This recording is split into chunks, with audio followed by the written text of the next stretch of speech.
Yeah, that's exactly what it is.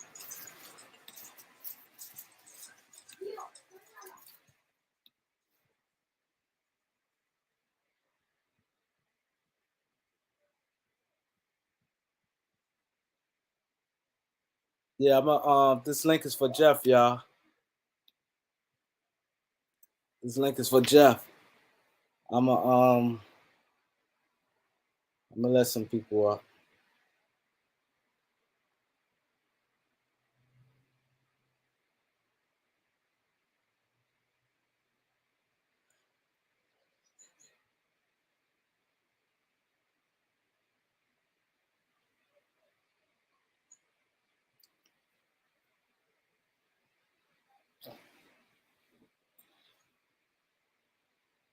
What's good? What's good?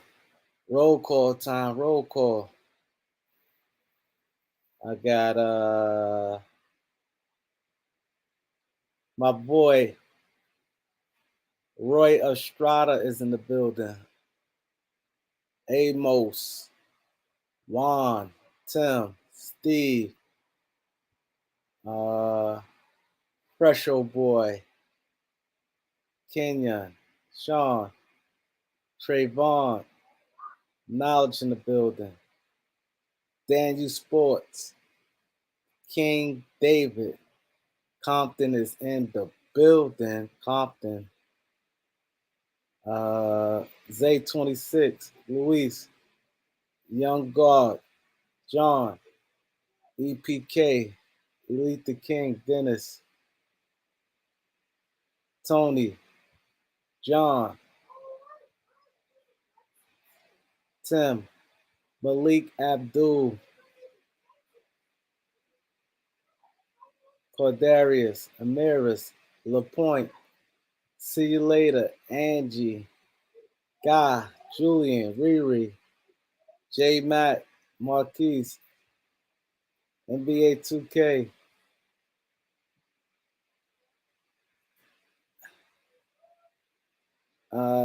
Maurice White, DeJuan, Call Me K, Jalen, Cordell, C. Hayes, Manimal, Jonathan Lambert, Empire Jeff. My bro say at work. You working on Sunday, bro?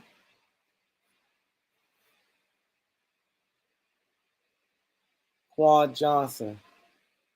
Boy, working on Sunday.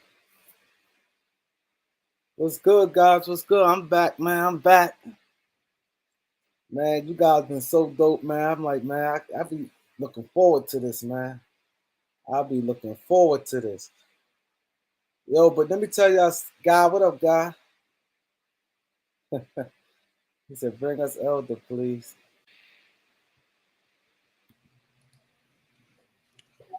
What up, Jeff? What up, Rain? What up? What's going on, man? How you doing? Ain't nothing. I was telling them, man, that last year the same thing. It always take long for the centers. It take long for the centers because I think a lot of these centers be in denial. They try to hold out for contracts. What I think happening, because this is the same thing happened with Thomas Bryant last year. Thomas Bryant was our last signing. We waited on him. He was deciding between the Lakers and Celtics. He kept seeing, he tried to wait and see if there's more money out there. He kept saying, man, if there's more money out there, he did not want to take the minimum. So I think a lot of times these centers be hoping and praying for more money and they wait around. Because it's been like this, like right now, 9 times 10, you know that I know. Lakers done reached out and that, Dan, the Laker fan, what's good, bro? We got my boy Dan, the Laker fan. He be putting in good work, man. My boy be putting in good work out there. Yeah, that's shout out to Dan, man. That's the dude right there. That's the GOAT right there. Salute to you, Dan. Yeah, Dan, the Laker fan. A lot of these centers, man. What happened with a lot of these centers? They wait around. I'm pretty sure the Lakers probably contacted Plumlee with the Yep. minimum. They probably contacted Mo Bamba with the minimum. Um, I'm pretty sure about 4 or 5 centers probably have 4 or 5 centers probably have that minimum on the table. They just probably waiting around because there's still like money out there and it's still a lot of free agents out there. So what you think? Yeah, I think you're first of all, salute to you. Thanks for having me on. Salute to the chat. Salute to everybody. Yeah, I think you're right. I think centers are trying to sit back and look. I think they saw Joker kind of put the league on notice, and I think that them along with myself and you, I think bigs. I had the assumption that bigs were going to get paid a little bit more this offseason. Not saying that they're going to go get crazy, but I felt the bigs were going to get paid because teams were going to look to add additional bodies to counteract Joker, right? But it looks like teams are adding people to counteract Murray, really, is what it's looking like right now. So those bigs are kind of still out there. I do look around, though. Most of cap space is gone, but about 8 teams still have their non-taxpayer mid-level and about 12 and a half. Until teams really start using that, I don't think some of these bigs are going to fall off the board. I think Plumlee is sitting back waiting for the Clippers. The Clippers are trying to dump Zubats to free up, less of a tax burden to re-sign Plumlee. So I think unless they fumble that, I think Plumlee goes back there. But of those 8 teams that still got that money left, when you look at the list of centers here, just off top, like Christian Woods, Bamba, Plumlee, Robin Lopez, Bismack, it starts to fall off after that. So I think the Lakers got Bamba in the bag if they want him. I think he's in a holding pattern. The Lakers, we talked about that in your last stream. The Lakers are real good at keeping dudes at bay, just buying time to see what's what. So I think Bamba is probably the most likely. I don't know if it's going to happen for sure, but yeah, you're right. I think centers think they're going to get more money, and it's just not on the table yet. Yo, Dan, what you think? You want to come up here because you got a lot of people rock with you, Dan. You want to come up here and tell your thoughts on the center position or what you think the Lakers' next move going to be? But yeah, I agree with you. And a lot of people said that Plumlee wants to stay with the Clippers, and the Clippers trying to move Yeah.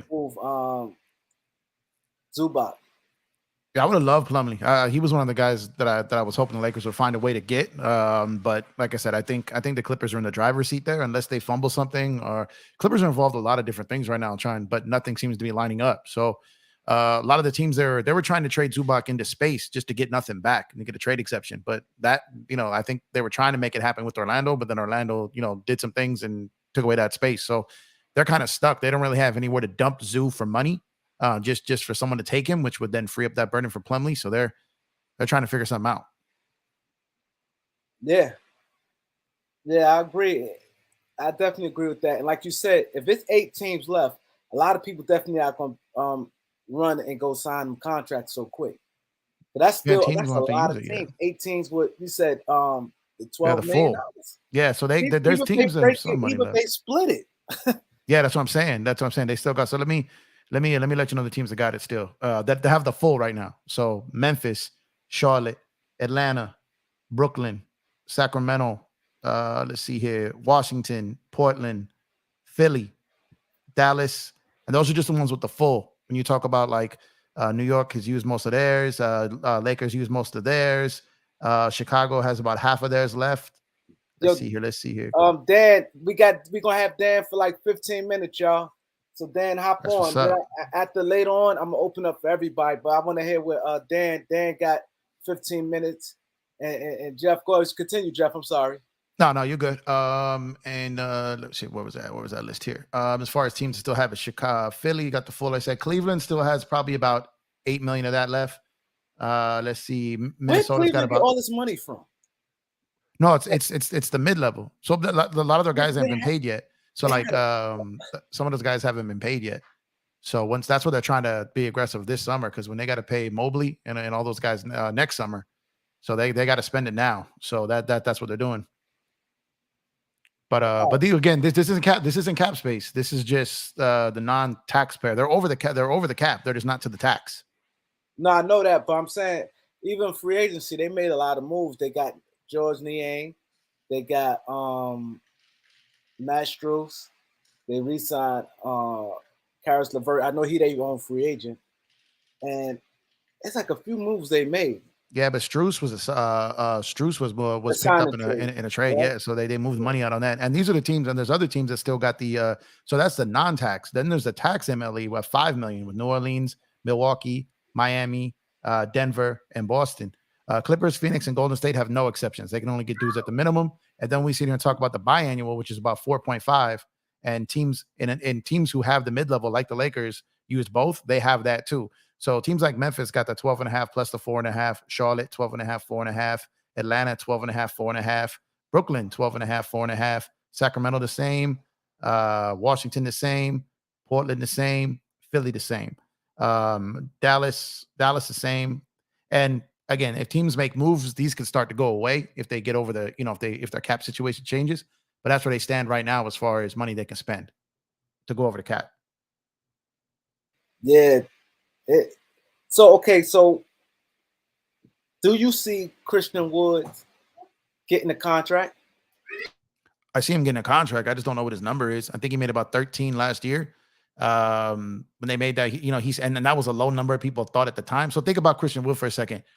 Detroit kind of let him walk, right? When he dipped out and went to Houston, they didn't even offer him money. He kind of just dipped. Then he goes to Houston. They move him to not pay him, and then he signs a kind of a low-term deal with Dallas that gets him out in the free agency. And now there's a lot of money out there for him. So the word around the league with him might not be great because teams seem to be not really wanting him, and when they get him, they can't wait to get rid of him. So I don't know what behind the scenes is kind of he's being labeled as, but it doesn't look like teams are lining up to pay him. Yeah, that's what I said. He may have to take it. See, if he's smart, this is what I don't understand about guys. I probably have to send him a letter too. But yeah, because Tap out. I sent Thomas Bryant a letter last year. I broke down the situation. It was a real detailed letter. It was real good. And he read it through his Instagram. And nice. What happened was he was deciding between the Lakers and Boston. And I didn't know that Darvin Ham wasn't gonna because the talk was AD was gonna be at the power forward. Yeah. So I thought Thomas Bryant was gonna start regardless. Because I thought he's better than Damian Jones. So what happened was I sent him a letter. I'm like, let's talk about Boston. I said, Robert Williams is gonna be a starting center. And then Al Horford been in this league for a long time. He's crafty, he been in that system. I was just broke down the letter was basically breaking down the Lakers to be a good move. You played in LA before, and you on that spotlight where next year you'll be able to get paid. Yeah. Because he wanted to get paid. He was mad. He kept saying, "Ain't no more money." Like he must ain't understand the cap because he's asked for something that is impossible for him. And he was coming off injuries. Team didn't know what to expect of him too, right? So it was and the combination. Exactly, and the Lakers and Celtics only had minimum contracts left. Mm-hmm. So Lakers and Celtics only had minimum contracts left. So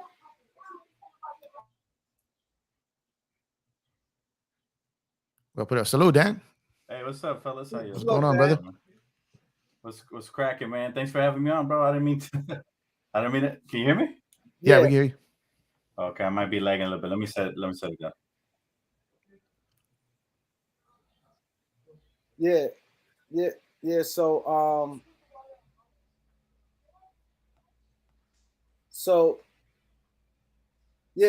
the thing is, playing with the Lakers, you play at that big stage. Christian Wood never had a stage like that. He played good. He's getting paid. Like I was saying earlier, I'm not saying it's just because I'm a Laker fan. If I could get $4 million from another team, and let's say a team that's a regular team, let's say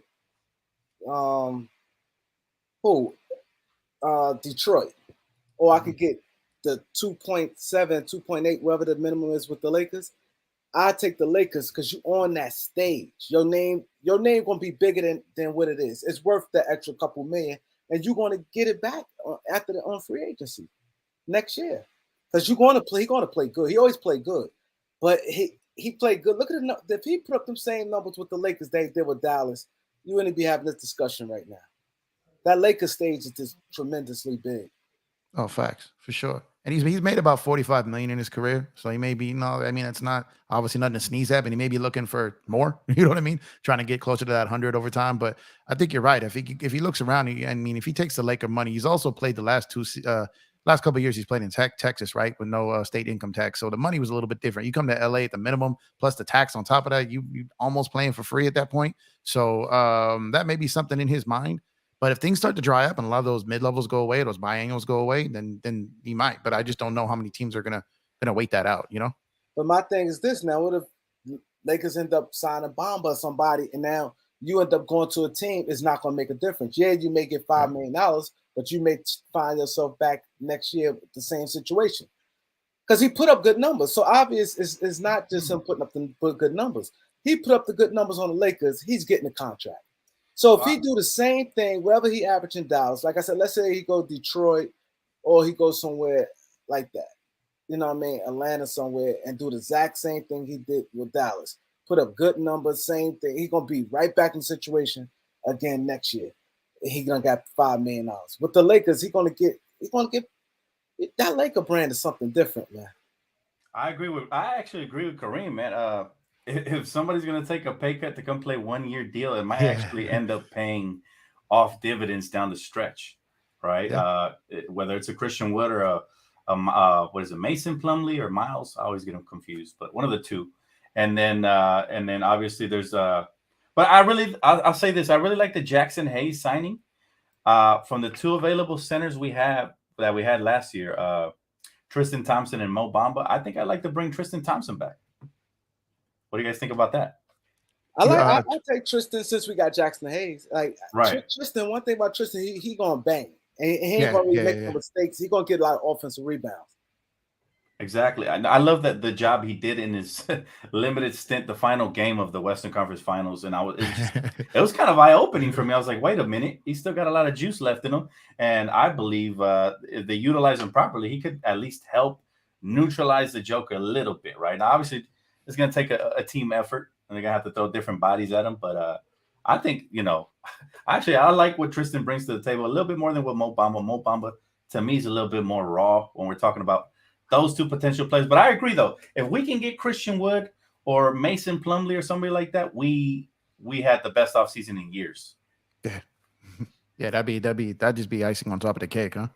Like if they can get one of those guys, that would be then Rob that's crazy. That would be nuts, man. Yeah, I would love. Don't get me wrong, I would love for that. I would say I don't know what you guys think, but I would think that I would think that Woods is more attainable than Plumlee at this point, though. That's just my opinion. Wow, really? That's interesting. Yeah, because I think the Clippers are out there trying to do things, and like he's not even linked to anyone. Like there hasn't even been any reported meetings with him and anyone. There's like nothing out there on him, like nothing. Yeah. So I think they're and again, I can't predict the future. I'm just trying to see how things are lining up. The Clippers are trying to make moves balanced around trying to keep Plumlee. So he's probably like, they want me, I want to be here. They're doing what they can to make this happen. I think they can sign him. They're just trying to move Zoo to save the tax, but they can sign him even if they don't move Zoo. They're just trying to, do that first. Absolutely, man. I've been watching your channel for years, right? And I'm pretty sure you're gonna agree with me on this. And I saw like a lot of people with your channel last year, the year before. Yeah. Every year, think about this, and you're gonna say I'm right on this. Every year, Laker fans be so excited about the offseason and so with the players that Rob get. Think about for the last 4 or 5 years, even when we got Trez, Dennis Schroeder, and them guys there that year. Every year, Laker fans, Rob won the offseason, and so many guys don't perform. Laker fans turn on them so fast. Well, I'll say this, bro. To add to what you just said, last season we was actually pretty bummed because we're expecting a big splash after failing to make the playoffs the previous year. Remember? And so I thought Laker fans were upset because we signed a bunch of guards. Patrick Beverley was the biggest acquisition, and I actually felt the opposite. I felt like last year was a letdown year. However, this year, you don't remember people was excited. I'm going to cut you up. You don't remember people was excited about Lonnie Walker. Who else we got? Pat Bev. You don't remember people going crazy over that? No, yeah. I'll tell you this. When it comes to excitement, Laker fans always excited, baby, because it's a brand new season. It's a lot of royalty going on. But at the same time, This year just feels different because we're coming off of actual success and we improved the roster, right? Based off of what we had, we brought back the marquee pieces and we added around that, right? So the excitement level is a little bit different this year. I believe so, right? So, but I agree. I mean, Laker fans, we always excited no matter what. I mean, we was excited when we was playing with Smush Parker and Lamar Odom and KAREEMLOUALLEN and all them boys, man. So Smush had a mini run, a little mini run. Yeah. Denzel sitting courtside going smush, smush, smush. Remember? But they can't. But the thing is, Laker fans can't. Yeah, they was happy with Damian Jones, Thomas Bryant. Last year they was going crazy. Nah, you know what it is though, Reem? You know what it is though, Reem? They love it now, but Laker fans can get impatient. You know what I mean? They want instant gratification. They sign a guy on a deal. Some of these guys are minimum deals for a reason. You know what I mean? They get here and they expect these guys to be like 15 and 10 guys off the bench. Like sometimes they got unrealistic expectations and sometimes they just get impatient. And sometimes like the guys just don't pan out. You know what I mean? You can't, you're not going to win every offseason, you know?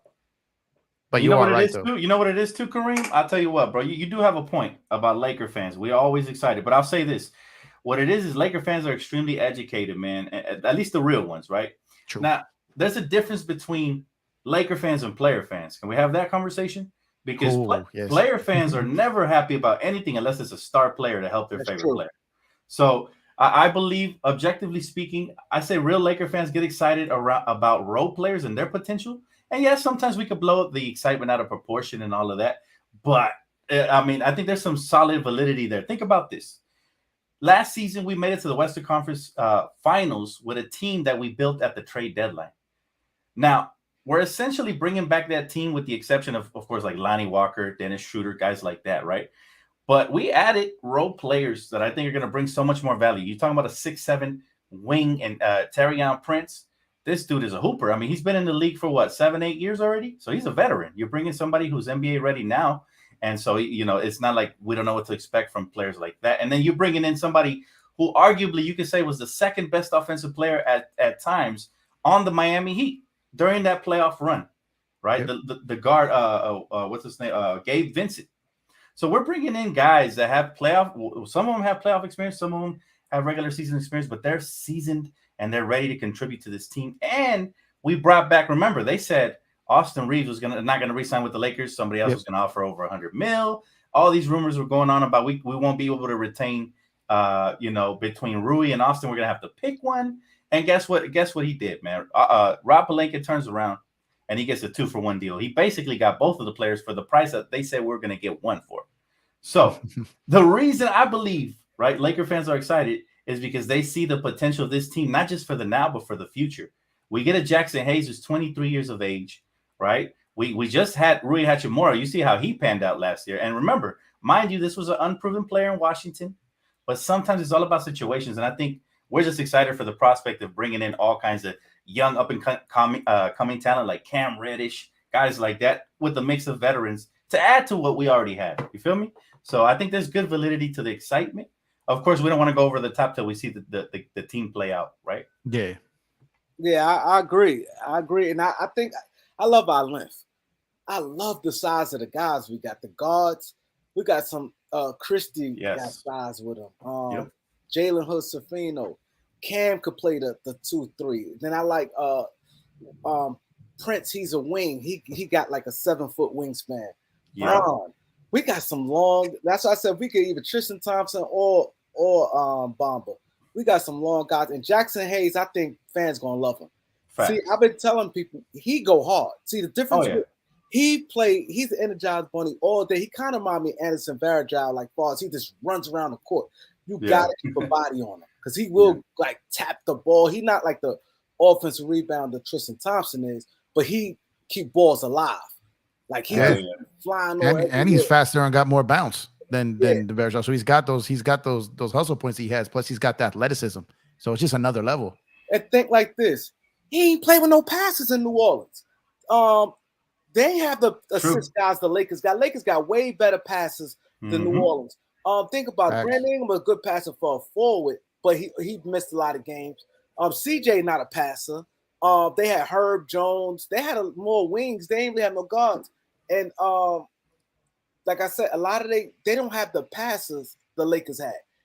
Think about it. Look at the passes the Lakers got. Bron, D'Lo. Reeves, Hood Shafino, like even AD a good passer out the Lakers got way better passes than New Orleans. Yes, sir. He's gonna have a field day with alley-oops.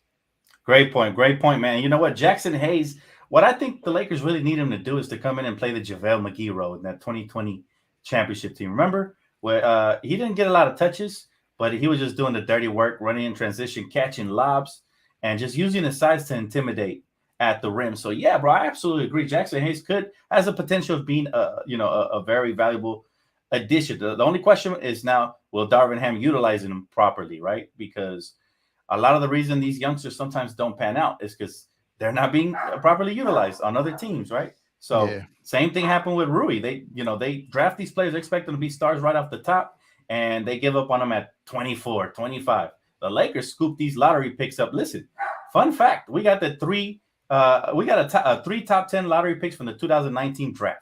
Jackson Hayes, Cam Reddish, and Rui Hachimura. One of them already got the bag. So the other two saw this, right? They're like, wait, let me go over there. They got Phil Handy they got Phil Handy over there. They got all kinds of player development coaches. And if I play my ass off, I might just get some PT. So I absolutely agree with Kareem, man. That's going to be I'm excited to see this whole roster. Yeah, I love it. I love it. Like I said, I'm excited with Jackson Hayes because, like I said, the passing, like with Braun will have a field day with Hayes.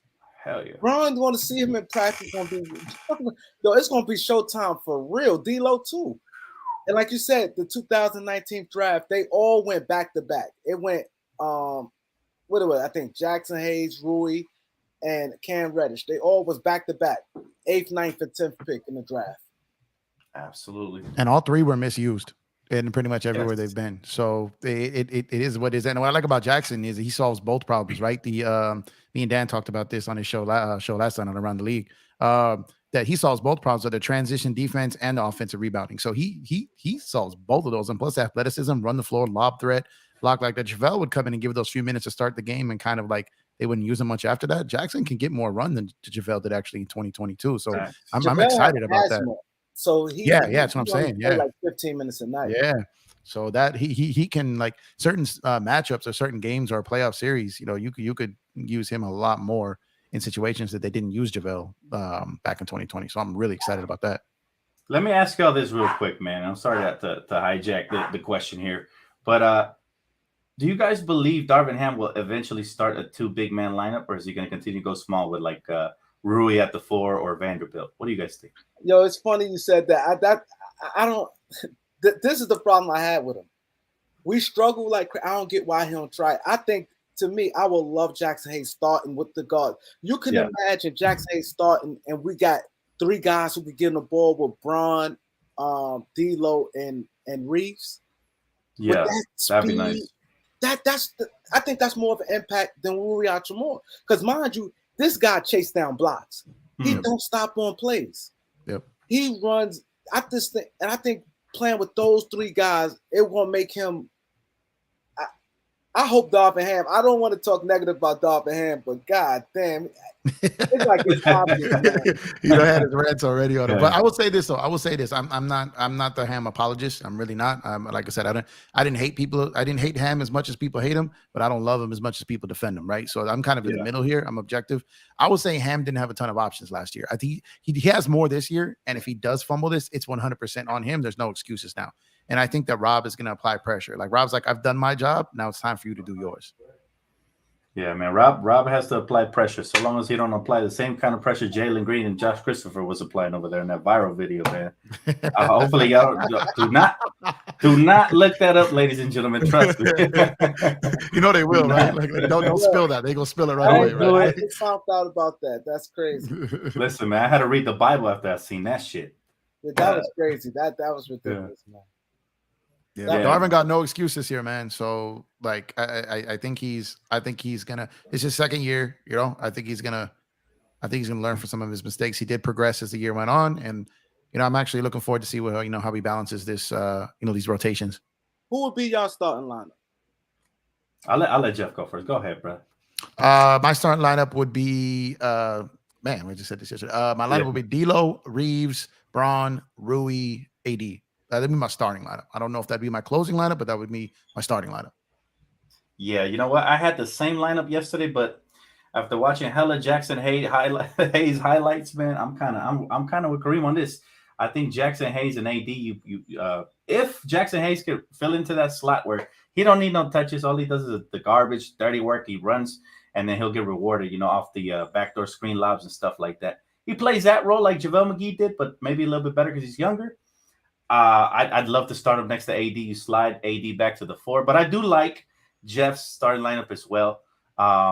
It's basically that, except instead of Rui, it would be Jackson Hayes there, so that AD can focus on the offense a little bit more. But you know what? You can't go wrong either way. Yeah. So I'm thinking in my mind, you can't go wrong either way. Yeah. Really depends, and you might see both those lineups depending on matchups, right? Yeah. So I think that might be a lineup you see when we face Philly, when we face Denver. My thinking of that is I just didn't want both my primary bigs getting in foul trouble potentially early. Right. But I wouldn't be mad at that. You know what I mean? They may try that. You know what I mean? I wouldn't be mad. If you have a backup center, yep, that's what I'm saying. I'm going with Jackson Hayes because Rui is more of offense. Look at our lineup. I would rather a guy with a mid-range jump shot. Could you figure? Okay, let's say the backup is the guy from Miami, Cam Reddish, Prince, Rui, and Vanderbilt. I know it's kind of small. Like, see, that's the thing. I get it. See, that's the thing. But I kind of like Jackson Hayes running with Bron and the passes. Because I looked at him, I watched him in New Orleans. Because y'all know I'm Brandon Ingram is my favorite player in the NBA. So I watch a lot of New Orleans game, and a lot of times he'd be open. New Orleans, they did a lot of ISO. They ain't have the passing. Look at their roster. They didn't have the passing ability. And he was like, he cuts a lot. He'd be open, but he never gets the ball. I can imagine those easy. This guy jumped to the roof. Yeah. Stop running. Bro, he did an East Bay in the game. He did the East Bay dunk. I never seen a big man do that in a game in the NBA, bro. I was like, whoa. I remember watching that game live. It was nationally televised. That is just nuts. So you have a big that has that type of explosive. You better believe, like my guy Kareem said, he's going to be utilized to the max in LA because we got several pick and roll type of players. Oh yeah, and just guys that have their eyes up the court at all times. So yeah, it's going to be a blast, bro. Let's just hope that I wasn't that hard on Darvin Ham because he was a rookie coach, and I always give them a pass. I gave Luke Walton of all people a pass his rookie season. So if I could do that for him, up in my mouth right now. If I could do that for him, I did it for Darvin because I like Darvin. He seems like a good guy, man, and he deserves an opportunity. So hopefully he's able to grow into his role and also grow a pair and do work. Do work, play. Facts over feelings. He was preaching. And so that's what we're trying to see as fans. We want to see the best available combinations out there. No excuses. So you like this roster much better than last year's roster, right? Well, yeah, because we're getting younger, right? We're getting younger, and we're mixing in some veterans. Like I said, we got Gabe Vincent, who had some playoff experience, amazing playoff experience last year.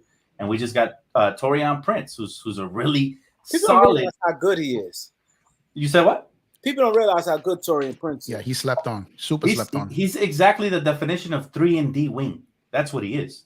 Exactly by definition. And you know how coveted those wings are around the NBA, right? So he's exactly that. And the fact that we got him for 4.5, I was like, Rob is a shark, man. He's a shark. Prince is tough. I'm not gonna lie. I was scared that they were about to use that full mid level on him. I was nervous, man. I liked him, but I didn't like him at 12.5. I didn't like him at 12.4, whatever. But at 4.5, I was like, oh yeah, that's a steal, bro. Let Rob work. I was like, man. He got a nice little drive. Like his handle better than people think it is. Yep. He get to the basket. He got the nice Euro step. His game is better than a lot of people. That Minnesota team. Minnesota had a good team. That was crazy. They broke that team up. They had a good team that year when they before they made the trade for Gobert. They had if you look at their team with Jalen McDaniels, Prince, Nas Reed, Vanderbilt, Pat Bev. They had, and I ain't counting their star players. I'm just saying their role players. They had a good team. Yeah, man. Minnesota seems to be that type of team that they draft extremely well and they sign good role players, but they somehow either they fumble the bag like they did with Rudy Gobert, or they trade away pieces because they couldn't build around them, just like they did KG, Kevin Love, and now they're going to probably do the Cat. That Gobert thing was crazy, man. Danny Ainge got that GM drunk and just fleeced him. Because that was crazy. You know what's wrong with teams? They supposed to kept that. They lost. If you look how they lost, they was up on Memphis 20 points in 3 different games and lost every one. They just all they need to do is just learn to cut down the mistakes. It's not like Memphis was better. You're supposed to run that team back. You made all them trades. They had a new GM, Tim Connolly, come from Denver. He wanted to put his prints on it, and he messed the whole thing up. They had balance, good bench, athleticism, bigs. They had a real good team. They just probably needed another year together, I think. Yeah. And you know what? He got that bag and went up there and tried to sorry, Dan. Go ahead. Go ahead, brother. No, he's right. Connolly got that bag when he moved from Denver and went up there and tried to do that splash instead of doing what was smart. So it was like he tried to fix something that wasn't broken. Yeah, it wasn't broke. Yeah, man. You know what though? I'll say this new GM they have after David Cann is like 10 times better, man. I'm glad David Cann got canned because it is criminal that he drafted both Johnny Flynn and Ricky Rubio. Make me want to do a Super Mario voiceover. Ricky Rubio. Listen, the hype on him was so crazy, man. I think he drafted 3 point guards that year. I think. But they drafted those 2 before Steph Curry, bro. You deserve to get fired, rehired, and fired again just for that bullshit. Yeah, just off of that. That was crazy. But yeah, man. Hey, listen. This year the NBA is going to be at an all-time high as far as ratings goes. Victor Wembanyama got drafted. Damian Lillard. He's nice, right? I like him. And then it's one of those years where I think because of all the trades that are going to happen with Dame and the salary cap and the third apron and all this new CBA stuff, it's just we've seen so much movement, man. Do you guys remember a better offseason than this one? This one is crazy, and it's not done. You still got Dave. You still got Dame and Harden is on the move. And potentially Levine and potentially there's a lot of different things that can still happen. As far as like the offseason, that offseason, what was that one? Was it 2018? The year the Lakers got Bron. I think that one was pretty crazy too. Yeah. But it's been the year that the cap spiked in 2016. It was wild, but only for like 15 guys. You know what I mean? Like only 15 guys got most of that bread. But the Mozgov, Dang, Alan Crabb, all that, like the padded wall summer, right? When all the GMs went to insane asylums and just acted like they had to spend their money. But outside of that, this one has been pretty.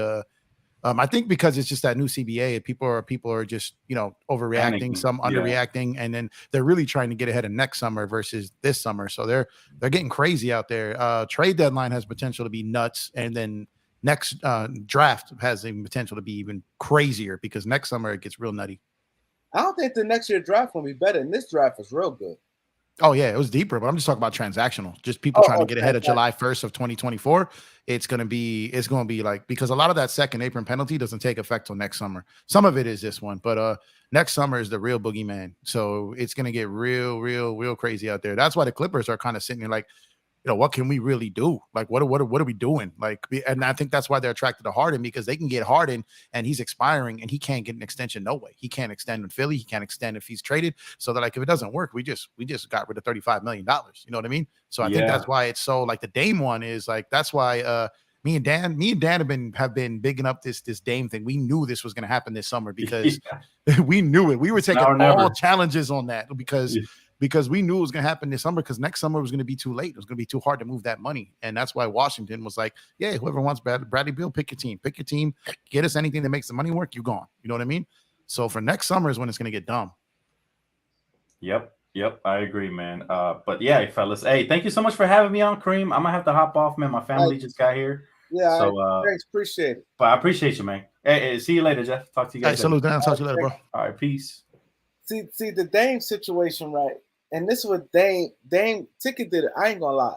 Ticket did an outstanding video earlier. He broke down all the steps with Dame, with Portland. Dame kind of did put himself in put his mouth. He kind of jacked it off. Yep. Dame, let me tell you about Dame. Dame, I didn't realize he ain't had that good of a playoffs like people think. See, the thing is, he had a lot of big shots, but he struggled a lot in the playoffs. Yep. Yeah. For real. Like, I mean, if you watch the games, you know that a lot of people said the same thing about Steph too. Like, you know what I mean? But Dame was actually like Dame really did struggle in the playoffs. If you look at like a lot of those games and a lot of those series over time, like he had moments, but you know, his percentages and the way he played, he shot he shot Portland out a lot of those games too. Yeah. So no, that's a fact. And I've been saying this, I've been kind of getting mocked for this, but Dame's full of shit. Dame's been full of shit. You know what I mean? Now it was a matter of time. So look, Kareem, tell me if you agree with this. I've been convinced. I've been saying Dame has been selfish this whole time. Dame wanted to go in there, and there's nothing wrong with this, by the way. He made it to the league. He got out. He wanted to feed his family, make his money, and make his own personal legacy. That's perfectly fine. If he's in there and he wanted to make sure that he ate first, got all his buckets, got all his points, got his Hall of Fame status, his Supermax status, got all that money. You know what I mean? But he prioritized winning later. You get what I mean? There's nothing wrong with that until you start popping off talking about how loyal you are and you want to win here and do all this stuff. You wanted your own personal like accolades. And now when you get to a point where Portland really has given you everything they can give you, right? And then we wanted him to demand a trade like years ago, right? So now we've gotten to a point where Portland has Supermaxed you twice, gotten to the point where you can't extract anything more from them. Now you want out. You get what I mean? So it's like if he would have done this like a year or two ago, it would have been on. But he's trying to stay on brand, that loyal to the soil shit. But Dame has been full of shit. And not that Portland is great at what they do with building a team around him, but he's no different, man. That was a perfect match for both. They got their star. He got no pressure put on him, no pressure to win, all that money, all those stats. He did fly under the radar, took no criticism. So if you look at it, that's what he really wanted to play under, were those circumstances. But check this. I did a video, my live earlier, the one I did a live earlier, and I was saying the same thing. I told people, I said, listen here, man, because I'm tired of seeing on Twitter, everybody, Portland owe Dame. Portland got to do Dame right. Portland need to send Dame where he want to go. He want to go to Miami. Portland need to do that. What all Dame did for that franchise. I'm like, what did he actually do for that franchise? Like, it's not like he was giving back money like how Tim Duncan was, taking low salaries and things like that for the whiskey. To get better. Like those he's always got paid, right? He they had like good payrolls. Mind you, they represented by the Allens, Paul Allen and them. Mm-hmm. They never really been cheap. That's Microsoft money, bro. That's baller money. You know what I mean? Yeah. So I'm not gonna. It's not like they put like. It's not like things ain't work out with some of the players, but they always spent money. It's never. You never looked at Portland and said they was cheap. They were often top 5 payroll in the league. Often. Yeah. So they went to the playoffs. They did what they had to do. He didn't win no championship for them. What actually Dame done for them? Like they paid them. He got paid. Like I just think that was an overstatement. People keep saying, "Oh, yeah, no, that's crazy." For them, he did a lot for them. No. Send him to Miami. No, you don't do business like that. They've given him over $500 million. So it's if they don't want to send him to Miami because they want to do what's best for their franchise and get a better trade haul for what they're supposed. Look, Kareem, if that GM sends him to Miami for what Miami has one of the worst trade packages to offer. The worst trade package. Yeah. So if they send him to Miami, that GM should be fired. You get what I'm saying? Because he's not doing what he's supposed to, what he's paid to do for his franchise. And that's why Portland released that statement. Because here's the thing, Kareem, and tell me if you think I'm wrong about this. I think Portland is pissed off that Dame allowed them to sign Jeremy Grant to that. Yeah, okay. So I didn't catch that. So my bad. No, I'm not saying. Yeah. But I think they're pissed about that. I think because look, he had a meeting with them about a week ago and said they're going to try to work this out. Let's go into free agency. He should have told them then, look, dude, you got to do. I'll be loyal right here. Let's work this out after the fact, right? They let him commit. They let Rich Paul go in there with a ski mask and get $160 million to Jeremy Grant, and then the next day he's like, "Yo, I want out." So that's why they're pissed. I think, hey Jeff, I said the same thing when I couldn't believe it when my son called me and said. Dame axed out. I couldn't believe it. So I'm like, huh? Especially after they saw no way in the world that they gave Jeremy Grant no 160. Yeah, there's no way. No way in the world. I bet they would love to get out that deal right now because it's not signed. But they can't now because no one would ever sign with him again. Nobody would never sign. Yeah, they got to do it. But I mean, here's the thing. There's a lot of contracts moving around. I didn't mean to cut you off, right? And this is why I told people. This is how I like when people really start rocking with me. And I told people, and this is what happened. I told people, and this report ain't come out till like a year later, maybe a year and a half later, with Jeannie Buss. Jeannie Buss, when her brother and them signed Moskov and Dean, she wasn't really. She don't know basketball. She wasn't aware. I think she might have been aware. I don't know. But then once they signed and agreed to them, and they told her, 'cause I think she wanted, like, when people's telling them that's a bad deal. That is a bad deal giving them guys. She could have opted, because the owner could sit there and say he didn't sign off on that. You know what I'm saying? It will look bad, but you can technically say you didn't sign off on it. But But the only thing, real quick though, in Kareem in 2016, Jim Buss was running all basketball decisions. His father, when he passed, he wanted Jeannie just run it.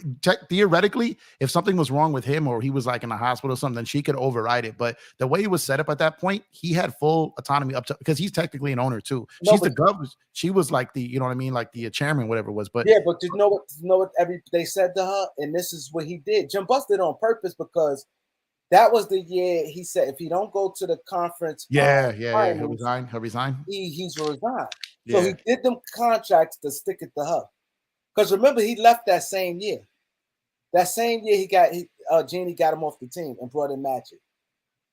It was that same year. He stayed on, and that same year, Rob Pelinka came on that same year. Remember, they came on like in. Was it the same year? Was it the same year? It was the same year. It was the same year. Magic and them came on. I think Magic came on first as a consultant in December.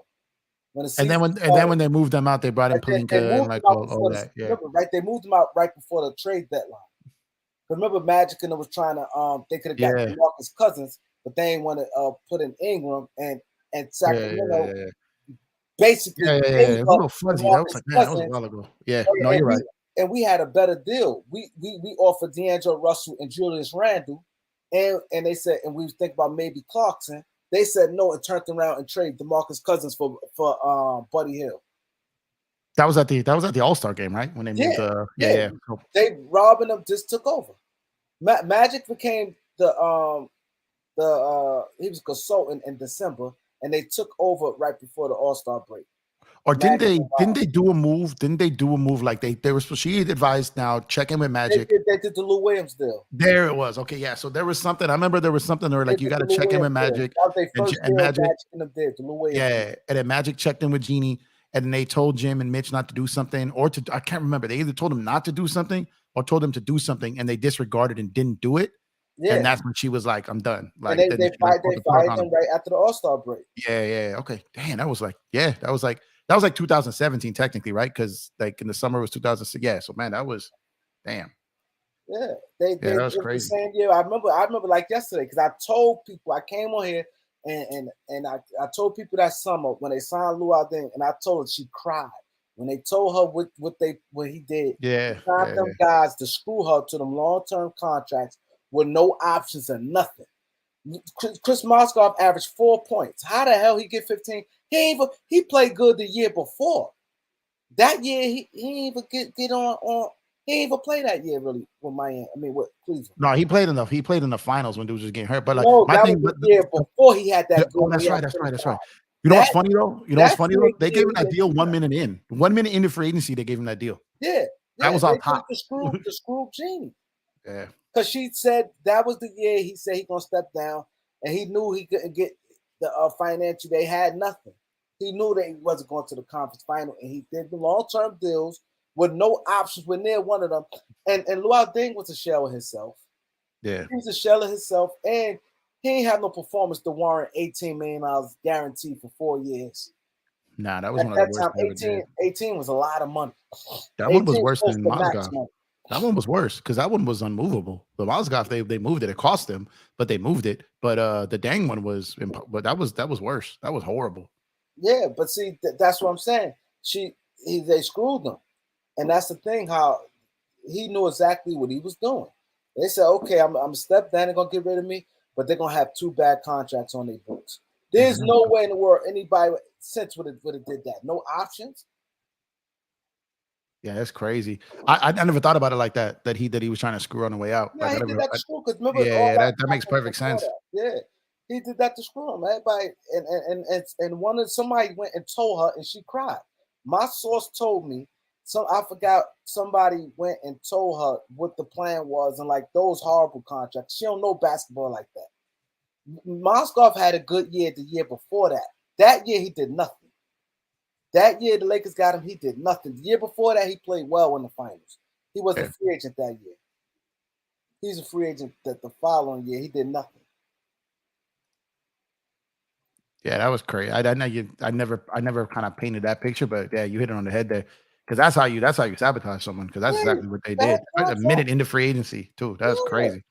He didn't even want it. Like you look at like, come on, he had nowhere near nowhere in the world he's supposed to got a contract like that.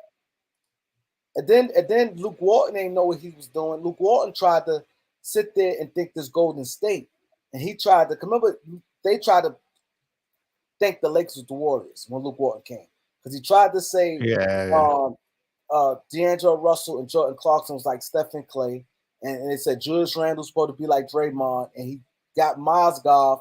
He said Mozgov gonna be. He said I was on mouth because he coached against Mozgov. Remember, he's the assistant coach with the Warriors. Yeah. And Mozgov's supposed to have been Bogut. Bogut, yeah. I get you. I remember that. You remember they were saying that they thought. Yeah. I remember me, Eric, and us used to be on here talking crazy about that. That was crazy. When you that was stupid to even think that. Always go bad. Yeah.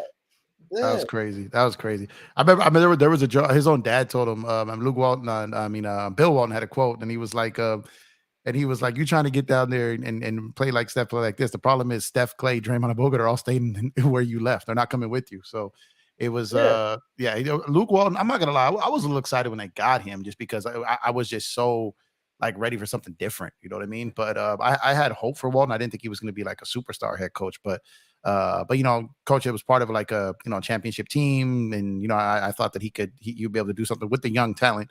He just could never grow. You know what I mean? And then he just kind of fell apart. And Magic and Pelinka just didn't like him at all. So when they got in there, it was a wrap. But Luke Walton shouldn't even got the job. See, the thing is, when you're a coach, number one, you have to have your own identity, and you have to try to figure it out. And I think he should have been a little more seasoned before he got the job. And it's hard to tell with the Warriors team because they was like lights out. I remember he coached them to like he only had one loss. They was like he coached them when Kerr was out with the back, right? When Kerr was out with the back. Walton took over. They lost one. Luke Walton coached like 34 games. Yeah. He was like 33-1 with the Warriors. That was crazy because they won like 17, 8. They won like 19 in a row. Yeah. Then he lost. Then they went on another run, and then Steve Kerr came back. They was like 33-1 with Luke Walton. So people like, oh my God, that makes him a good coach. It's not easy to do that, and he was young. And then they coming from Byron Scott. See, Byron Scott was a taskmaster. Yeah, that Byron Scott tried to be too hard on guys. He tried to use the Pat Riley method. Yeah, facts. He was too hard. He bumped heads with D'Lo from the gate. He never. And one thing with Byron Scott, and today's where his thing was, he never gave them guys no credit. Like if they play well, he'd be like, oh no. Like they used to sit there like, you don't think? No, it's still things they have to get better. Like he wanted so much perfection, and he should be on a post game, and he was too stern. He never gave them guys credit. I remember with D'Lo with the ice in the vein, he never acknowledged it when D'Lo hit the shot. Yeah, because he would call him out for like anything. Everything always came down to defense with B Scott. Yeah. He would call him out like bro, Kareem. I heard out of Nick Young's own mouth like some of the stuff that would go on like behind closed doors with Byron. Like it was crazy with them. So it was like because Byron was just too old school for that team. He was too old school. Byron wasn't a horrible coach. It's just at that time that he was coaching, and he said it out of his own mouth too. He said that's why I retired. Like I just couldn't coach this generation. Like they just didn't have the same attention to detail when it came to that stuff. But when D'Lo could be out there and dropping 30, and then he'd still get in trouble. You know what I mean? So those guys aren't going to respond to that. Byron never gave credit. When you gotta sometimes lift a guy up. You gotta lift a guy up. You can't all the time be on him. He was always like he was really on D'Lo.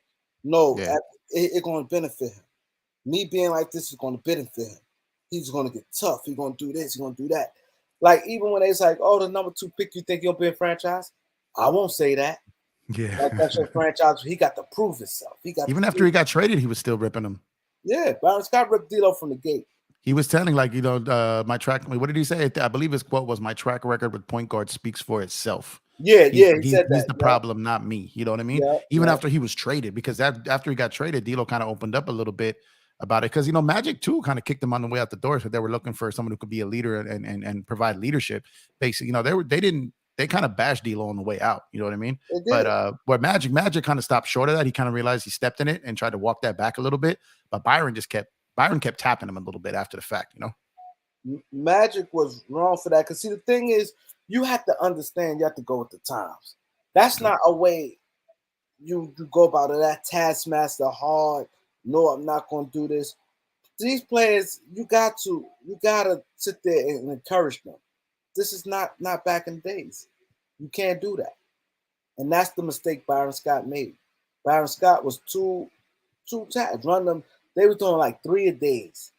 They practiced. They said they stayed with like sore backs and stuff with Byron Scott. Oh, these guys ain't in shape. He was doing body fat. If you ain't, the Pat Riley. Yeah, the Pat Riley. He did this done like too much. And because he always say he ain't like his body, like D'Lo body. He said, "You call that in shape?" He really wrote D'Lo real bad. Yeah, he didn't like D'Lo from jump. I don't think he wanted him to draft D'Lo, to be honest with you. Yeah, so it's like when I think he gave input on the draft, and when they went like with him anyways, like I think he just zeroed in on D'Lo from the jump and just never gave the kid a chance. I think he really wanted Okafor. He wanted Okafor.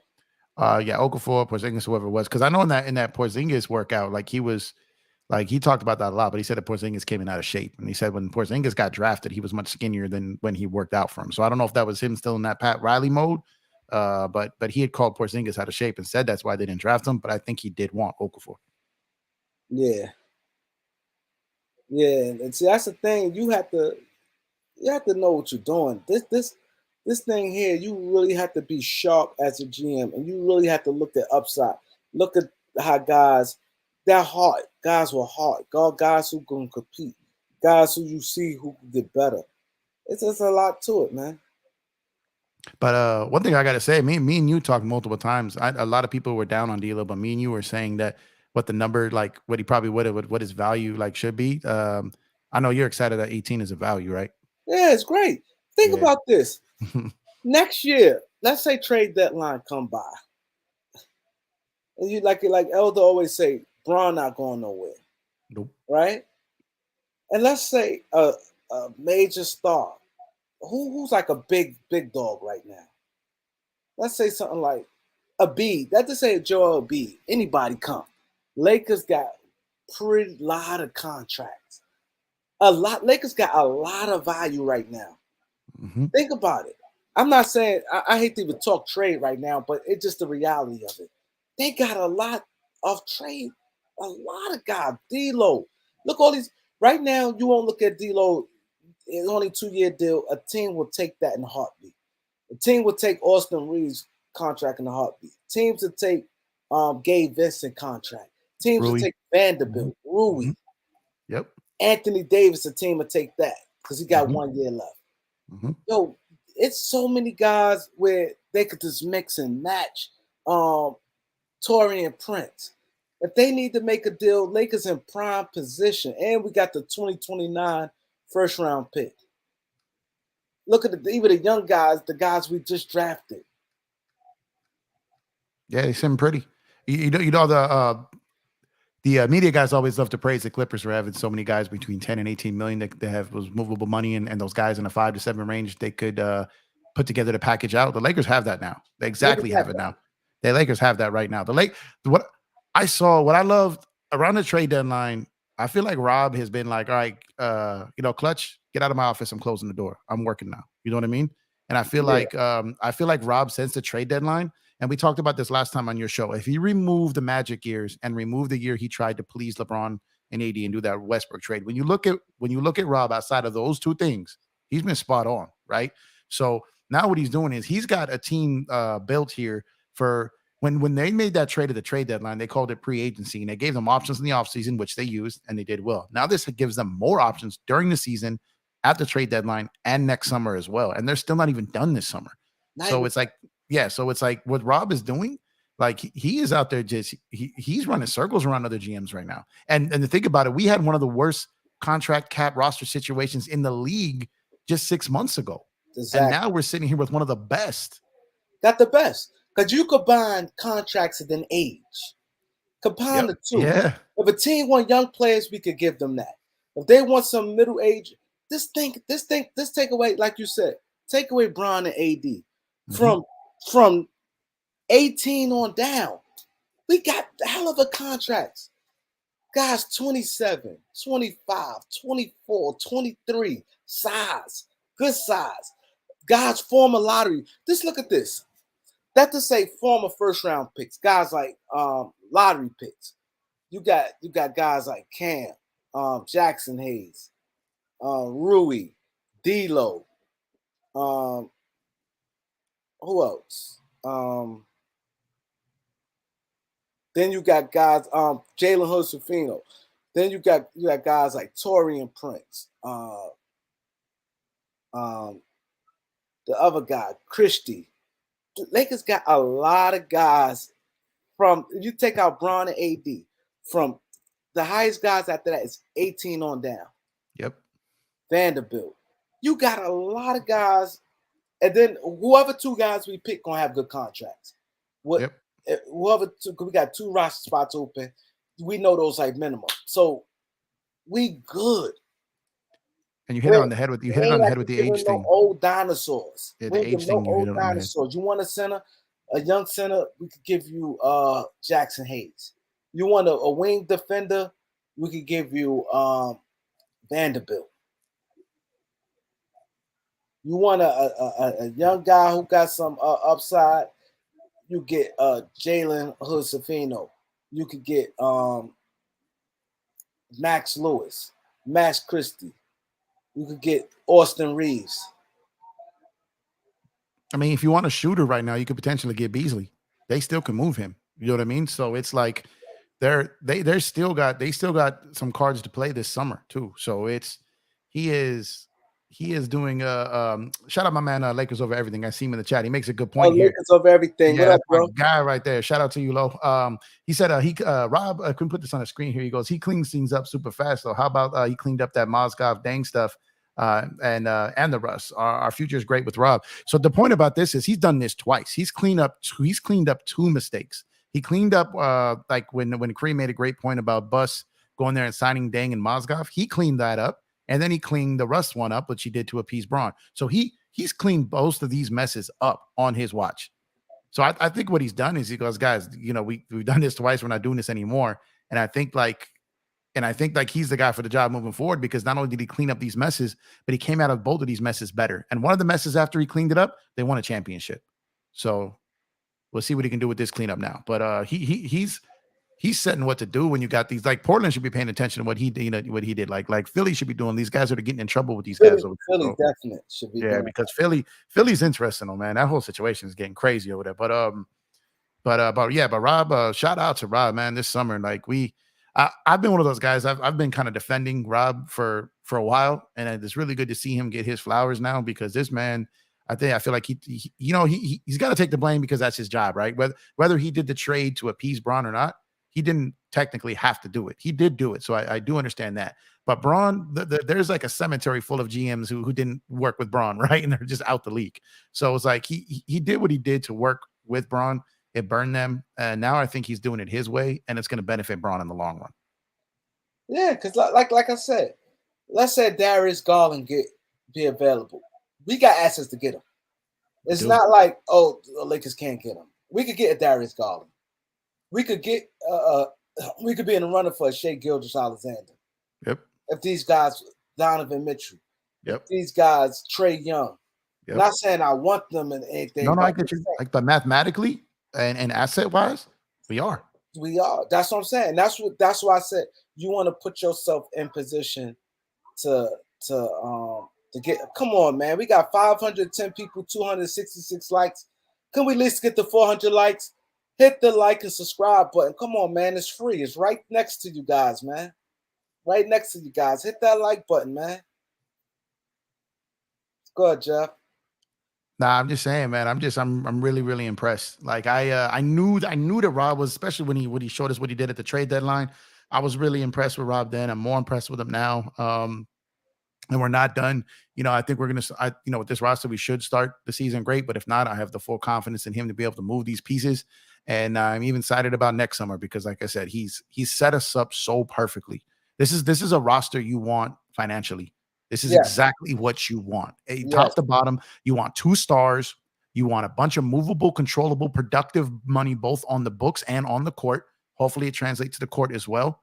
But this is exactly if you're an NBA owner and you're reviewing how your operational staff handled the draft in July, Rob Pelinka, that dude deserves all the praise, hands down. And think like this, and Bron AD on short contract. It's funny that you said that if you're an owner. Right now, if the Lakers want to sell a team, they in.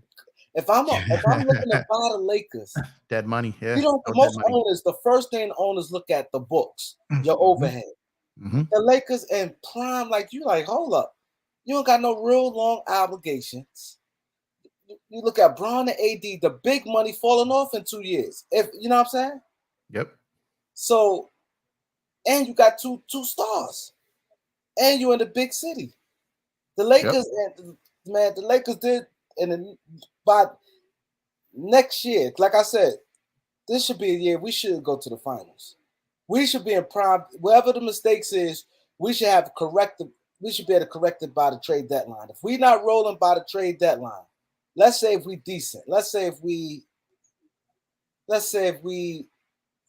the fifth seed by trade deadline, we should be in position where our flexibility should be able in position to make a move to put us over the hump. Yeah, barring major injury, I agree. Like I think you're gonna get to super chat. Go ahead. Let's debate basketball. Shout out to you. Salute for the super chat here. What's the chances we sign Christian Wood? I think an excellent chance. What number would you put that at when you say excellent? Percentage. I'm gonna say maybe 70. Because I do believe the Lakers reached out to him. I just think he waiting, like what you said earlier. You said it was 8 teams. Still have they're full. The full. Some teams have partial, but yeah. That's still a lot of teams. So you and then most people think, well, I'm good enough. You look what left. So I get why he wanted to jump on it. Because it's not like it's dry. The well not dry. No. 8 teams, a lot of teams. Yep. That have, like you said, that's the full. That's something you could split and get more. You could go 6-6 or 7-5. Mm-hmm.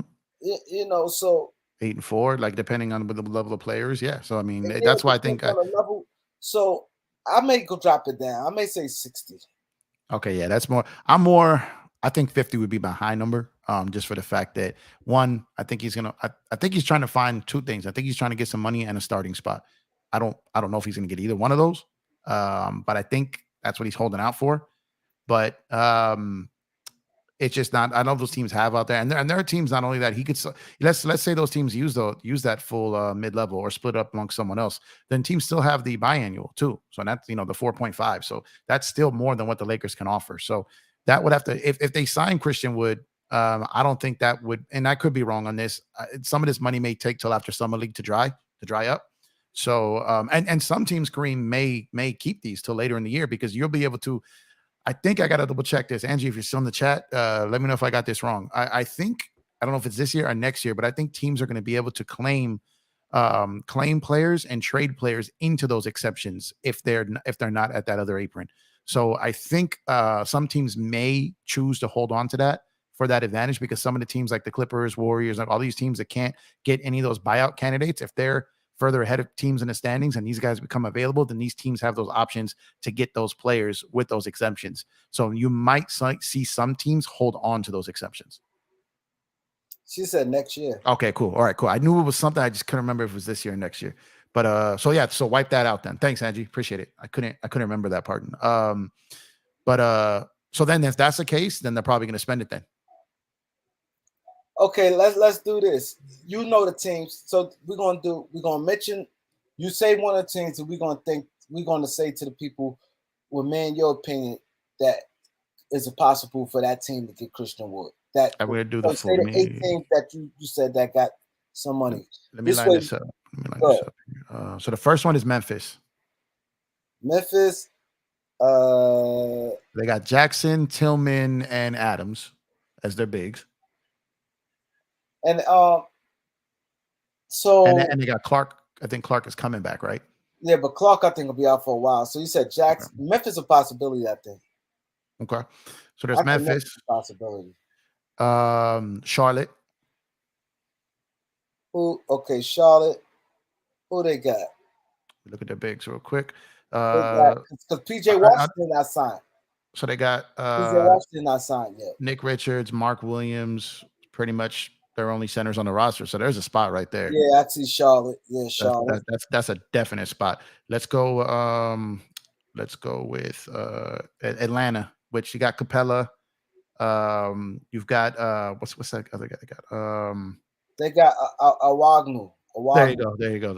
And Bruno Fernandez. Yeah, so they got the three bigs there. They possibly maybe he could play 4 too. Yeah, he could. He could play the 4 too. So they don't got it. Brooklyn. I don't think Brooklyn. They just drafted Clowney.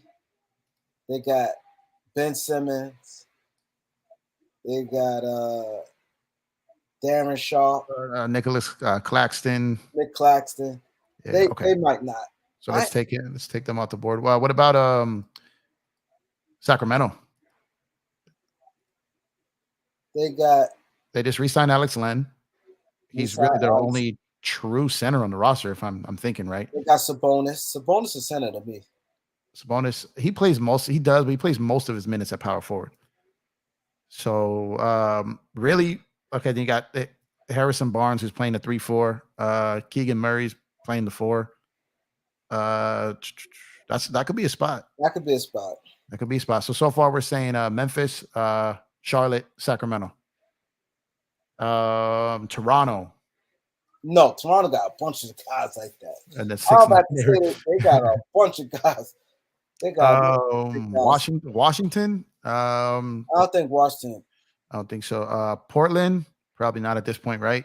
No, because everything going on. Philly a possibility. Who's their main backup? At the beat, they don't have nothing. Remember, PJ Tucker only 6'4", he'll power forward, and Tobias Harris like swing between both positions. I'm just saying on the roster, they don't have to start.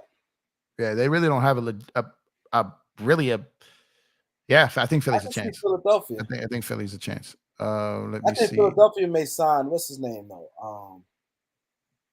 Kelly Oubre. For some reason, I could see Kelly Oubre going to Philly. I could too. He kind of fits there. Dallas has the money, but he's not going back there. He's not going there. Minnesota has about 9 million something. He's not going there. Cleveland has about 8 million of it left. I don't think Cleveland. They got them big guys. So now let's look at the teams. So those are the ones with the full and some partial remaining non-tax mid-level, right? A lot of those teams also have the biannual, so that 4.5. So those same teams, a lot of those have that same biannual there. Okay. Now we're talking about just the flat out the tax player mid-level. Now there's 1, 2, 3, there's 4, there's 5 teams who have availability there. You got the Pelicans. There's a pop. They got Larry Nance. See, they play a lot of the wings at power forward. Because Ingram sometimes play the 4, and sometimes they play Trey Murphy at the 4, and so that's a possibility. But they got Valanciunas, who they've been leaked to maybe trying to trade. They just signed Cody Zeller, but that's a possibility though. Oh, they signed Cody Zeller. Yeah, they signed Zeller. I think yesterday. I think they got him. Excuse me. So that I think that would be a possibility, and that's with the 5 million. Milwaukee just re-signed Brook. They just signed Crowder too. I think Milwaukee signed Crowder, but they only really got one center on the roster. But they got Portis. Portis plays some center. I'm not sure Portis is going to be there. Portis still there. No, I know. I don't know if he's going to make. I don't know if he's going to. He may get moved. I think. I'm not saying it's happening, but I think there's a chance he gets moved. Kane Charles, get up. Get the likes up, y'all. So that's Milwaukee. Let's talk about let's see. Milwaukee, Miami. Miami, I can see that. Miami, I think any talent they could get, I think they're gonna go for. Okay, I could definitely see that too. And the next two teams are Denver and Boston. Boston got full mid-level. No, this is the tax paying mid-level. This is the $5 million. The 5, damn. Mm-hmm. Yeah, they got it. Damn, I don't want them to go to Boston. I like Boston. I mean, I like. I mean, Denver lost Thomas Bryant. You know, I know he didn't play a ton of minutes, hardly at all in the playoffs. But if they want another big, you know, they've got the $5 million to spend there. I don't know if they're going to try to replace Bruce Brown. Oh, they got $5 million. I can see him going to Denver. Yeah, the three teams that don't have any exception whatsoever. That's probably not going to sign right now. Yeah, there's too many options for bigger money than the minimum. There's too many options right now. So I'm sorry, y'all. I said 60. I drop it down to like 30%. Yeah, there we go. Like I said, 50 was my highest point. Like I'm more. If I had to guess, my real number is like 25% chance. Yeah, that's crazy. So there's not available cap space, but there's available exception space. So a lot of people look at cap space and think that they can only sign players at the minimum, but a lot of these teams still have their exemptions. Man. Yeah, so I wonder what you think going on with like Bamba and them. What you think the Lakers telling them to wait? I think without this one, this is my opinion. I could be wrong. I think the Lakers got their eye on like guy like Christian Wood, and he got them waiting. And I think the Lakers probably got Bamba and Biombo, whoever else waiting. Yeah. Just like the Lakers got players on hold right now. But I think they're waiting on somebody like Christian Wood. Because the Lakers, you know one thing about the Lakers, they move fast. Look how many they got their whole roster right now. It's only really 2 days in free agency. Yeah. I think they're waiting on a guy like I can't see it. Like, would I be shocked? No, but I just don't see it. Like he's gonna have too many other options. Christian Wood. No, I hear what you're saying, but I think the Lakers got like Bombo or whoever else. I believe because the way Rob said he always forward. Yeah, he's methodical, man. I think he got some guys on hold right now. I really do. I think he probably waiting on somebody, and he probably like, yo, this minimum is yours, and probably told like Bombo or whoever else, I'll get back to you. He got them on hold. Because you ain't gonna move this fast, and you got all these centers out there, and I think they're gonna probably want to stretch center. That's why I think Bamba might be important. I think they probably gonna want to stretch 5. Yeah, I really think that Bamba is I don't know if people like or dislike this, but I think Bamba's is, if I'm wearing percentages, I think Bamba's at about 75%. Because for the math, because like they can sign Bamba to the minimum. And then still have his rights next year at a higher number. So it's like Bamba would be more inclined to take the minimum from the Lakers than he would from any other team. Exactly. So if they're trying to keep him and potentially build with him and sign and trade him next summer, like that, it gives the Lakers more flexibility on and off the court going the Bamba route. You sign Christian Wood, the odds of which again I don't think is going to happen. I'm just using him as the example. You sign that guy, that's 1 year more than likely. That's right? 1 year. That's 1 year more than likely. To get a contract. Yeah. So, but Bamba could be 4 to 5 years. You know what I mean? So it's like I think Bamba's the highest. The highest chance. Someone like Biombo, I think, is a bigger chance than Wood, but I think it's Bamba. Another super chat. Let's see here. Let's debate basketball. Thank you again. Another super chat. We appreciate you, my guy.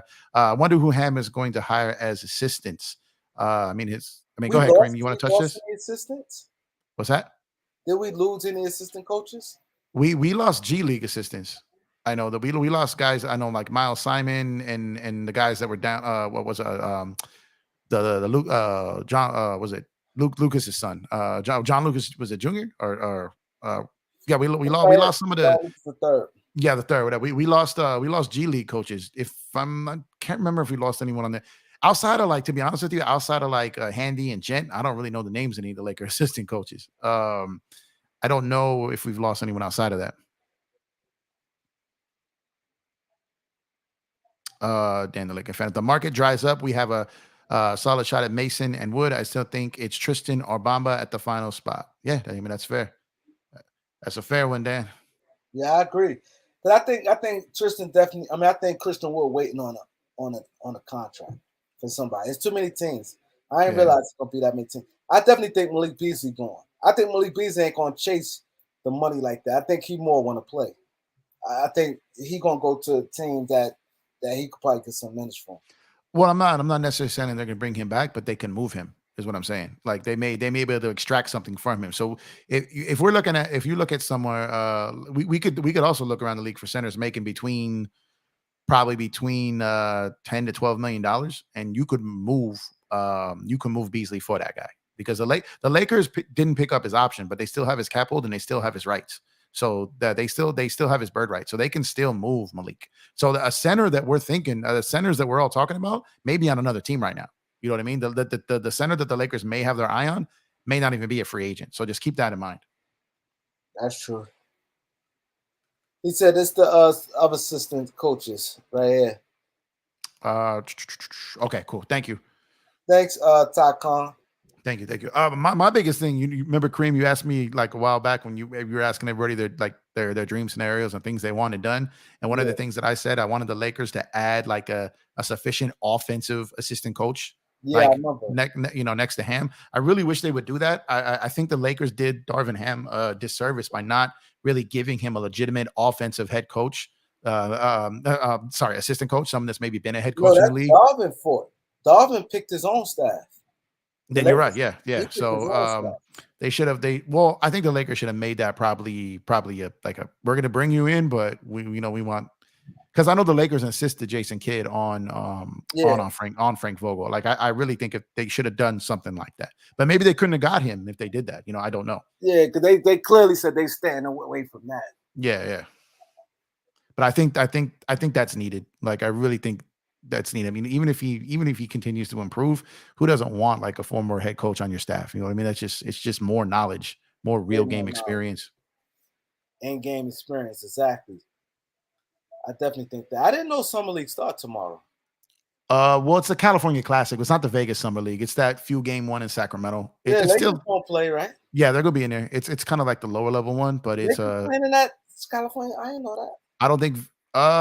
I don't think Vic's playing in that one. I think he said he was playing. I could be wrong, but the last thing I heard is that Vic probably wasn't playing in the Sacramento one, but he was hoping to play in the Vegas one. But that's just the last I heard. I could be wrong. The big dog. That's a good one right there, Elder. I would love, like, McMillan would be a good one. Yeah, McMillan would be good. He gets a bad shake at a lot of places. He's a very underrated coach at any level, head coach, assistant. He was an underrated player. McMillan should still be in the league.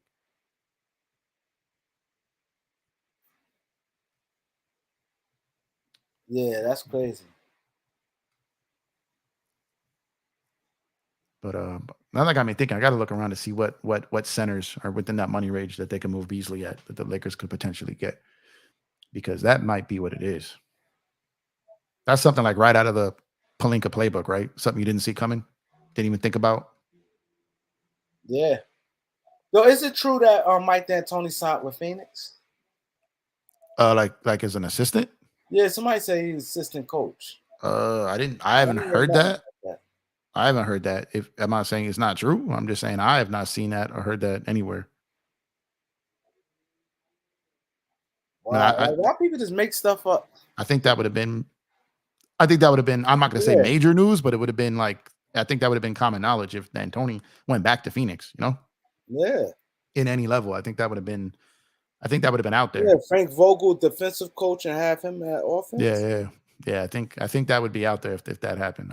I haven't seen that. I don't want to call anyone a liar, but I can't confirm that. Some of these things, man, that y'all see like on Twitter, on YouTube, and all this stuff, man, just like try to go to a trusted source to confirm it, because especially this time of year, there's a lot of like fake information out there.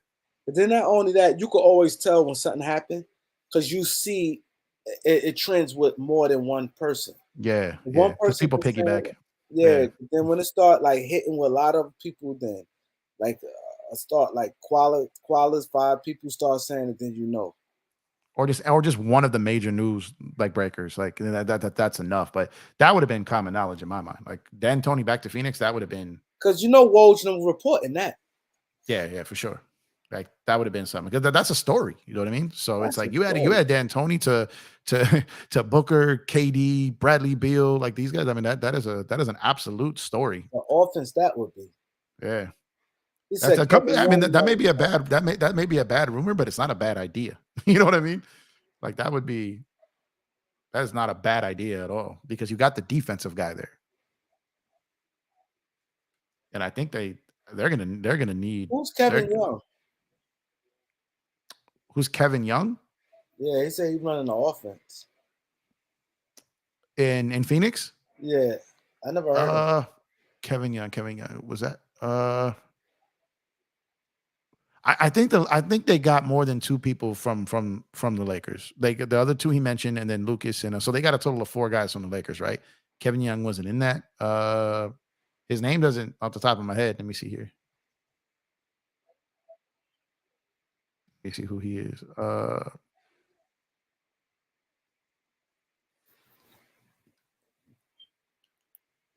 Jeff, hold it down for like 2 minutes. Keep the people entertained for 2 minutes to answer their questions. Gotcha. All right, let's see. All right, sorry guys, you stuck with me for a few minutes here. So let's go, chat. What questions you got right now? Let's see what I can fire off here.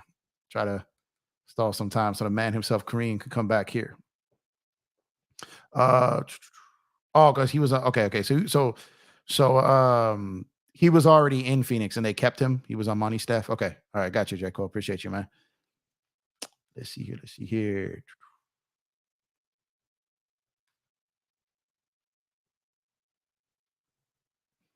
So we got someone saying when Dame gets traded, he's going to be in the same situation he's in now. He's stupid for asking for a trade, in my opinion.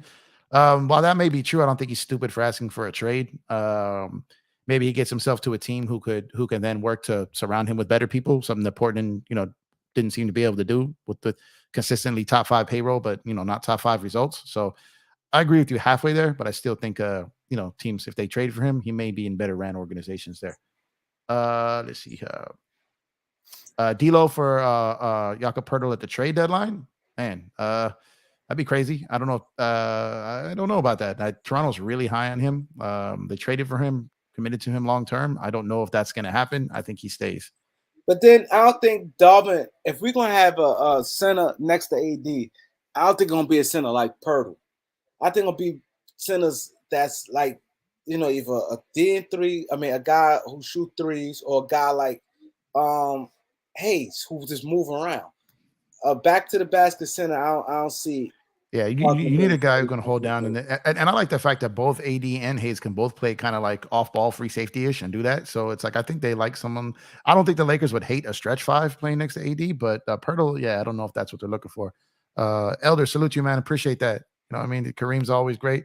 I'm just trying to hold it down in your absence right now. Hope I'm not letting you down here. No, you're good. You're doing excellent. Let me see here.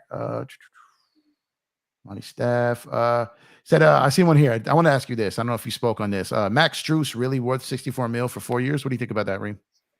Well overpaid. Like guys like that, to me, some specials like that, they should always be like in single digits, $8 million and things like that, $9 million. Because once you stay at home with him, he do nothing. He don't give you no playmaking. He not drop to the basket. Once you close down on them shooters, they not doing anything. Yeah. And then you look at someone like with Duncan Robinson in 2020 after that he got paid, but then Elder's hit on this too. He's changed his game. He salute to you, Elder. Appreciate that, man. I'm humbled. Appreciate you, man. Thank you. Someone like Duncan Robinson who got that bag in 2020 and about for 2 years that was considered a bad deal, but then this year he stepped it up. So, but I think you're right. Specialists who just kind of catch and shoot guys, don't do a lot of other things. A lot of those contracts, especially if big men start to get more expensive and shooters' prices drop, that can come back to hit you. I saw another good one in here. I think it was Angie. What is OKC doing? Why are they picking up so many guards? So this is a good one. I'm going to touch on this, Reem. I'm going to touch on OKC. So, and if you don't mind, Kareem, let me answer this real quick. Go. Okay. So I think OKC, Angie, I think OKC is sitting back. I think OKC's grand plan, and this is just something that I'm assuming, I think OKC is just sitting back, positioning and readying themselves for the event that Zion becomes available. So I think OKC is sitting back and just waiting for that to fall apart. They got the picks, they got movable contracts, they got young players, they got the system, they got the culture. I think OKC is lining up for the next attainable young star, not as someone like a Dame, not someone like a Harden, but someone young that's obtainable with the assets that they've done. But yeah, a ton of guards there. They're still taking on contracts that aren't great. They took on the Bertans contract. They took back Vic. So they're still collecting money for picks. They're doing that for a reason. I think OKC hopes to be in the same situation this year that they were last year, which was to kind of to flirt with the playoffs, maybe get to a play-in, keep a high-value draft pick, and continue to extort other teams. So what do you think about that, Reem, as far as I OKC? agree with you. They definitely up to something because the guy's too smart. You know what I'm saying? He's too smart of a general manager, and it's like confusing. Like you saw what he was doing leading up to this, and now it's like, what he doing now? Like I said, he see guys like Zion, these young guys today could be attainable. I think he's laying in the cut for something. Yeah, I agree. Or we talked about this the other day, Embiid. You know what I mean? If Embiid hits the market, like let's say if Philly fumbles this so bad. So appreciate you, Dennis. Appreciate you. If Embiid hits the market, if Zion hits the market, I think you're going to start seeing some of these younger stars. The league is changing. You got trade demands, but then you're seeing guys want to leave earlier than usual now. So OKC is positioned for that. And what's the question you put up there? I think Dan had one about, was it about the favorite new Laker? Is that what he asked? Dan asked, who's your favorite new Laker? My favorite new Laker is probably, I'm really high on Hood, the rookie. But I probably right now I would say Gabe, just because I like a guy who's battle tested. I like a guy who's, he performed high in pressure situations all throughout the playoffs, Eastern Conference Finals, in the finals. And when he was hurt, the team struggled. So his impact, and I think the Gabe might be the first one that the Lakers get who show up and continues to be able to shoot. I think he might do it because I don't think the lights are going to scare him. What do you think about that, Rim? I agree. Lights are not going to scare him. He got the little toughness with him, the little edge with him. I saw someone put in the chat said that Gabe and D'Lo fighting for the starting position. If I'm the Lakers, I'm keeping D'Lo in the starting position. Yeah. D'Lo not mentally tough like Gabe is. Yeah. You put D'Lo come off the bench, I don't think he's going to recover from that. I think you get more out of D'Lo starting and Gabe coming off the bench being Gabe. See, that you have to know how sometimes, it's not all the times, even if you might, let's say if he feel Gabe is better, sometimes it's not about that. It's about keeping everybody to get the best out that player. You're going to get the best out the player, and D'Lo is he starting. If you demote him come off the bench, he had to take less money. That probably pissed him off. He's feeling the way already. You don't want his confidence on anything to shrink. To me, starting is not that too much of a big of a deal. I would rather have guys who can produce.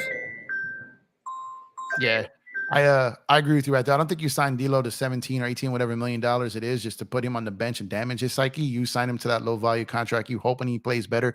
If you're the Lakers, you're actually hoping he plays better, and you get to pay him more. I mean, you really want D'Lo to blossom. I don't think you sign him and then try to break him down. They're trying to invest in him. So I don't think they do that. I agree with you. That's one of the main reasons why I didn't really want to bench him in the playoffs. I kept saying, when they said they didn't want to bench him because they didn't want to lose him, I think maybe that was mentally, but I also think that meant free agency. I think they were wanting to keep D'Lo the whole time. Let me see here. And yeah, that's true. And Elder hit on the head right there. D'Lo's been starting his whole career, his whole life, really. You know what I mean? So you don't put a guy like him on the bench unless you just don't want him on your team. That just wouldn't make sense to me. If he's really, really struggling and you got to make a move and you got to make a decision, then you got to do what's best for the team. But to start the season, you want that guy coming in focused, ready, hungry, determined, and confident. Put him on the bench, you're not going to get that. Let's see. And I agree with Elder. I don't think the rookies are going to play much. I do think though, Elder, I'm curious to see what you think about this. If the Lakers are in position, now that they have the depth and if they stay healthy and they're able to play with some pace, we may see a little bit more blowouts this year. We didn't see a ton of those on the Lakers side, right? We didn't see a lot of blowouts.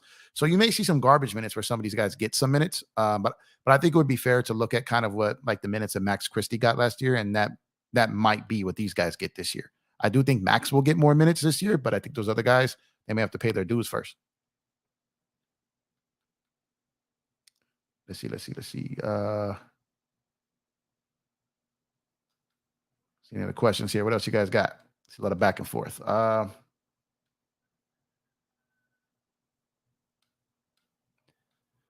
Real quick, before Kareem gets back, Vando is eligible for an extension. He's eligible for an extension right now. The Lakers picked him up at about $4 million, 4.5, whatever it is this season. He is eligible for an extension. So my first question is, would you prefer the Lakers extend him rather than let him test free agency? Or would you rather see how the season plays out? That's the first question. Assuming that you want to sign him to an extension, what do you think that number should be? That's what I'm curious, because I'm struggling with that number. So the first thing again is, do you think they should extend him now or wait to free agency and let him test the market? And if you are someone who thinks, excuse me, that they should extend him now, what do you think that deal or that framework should look like?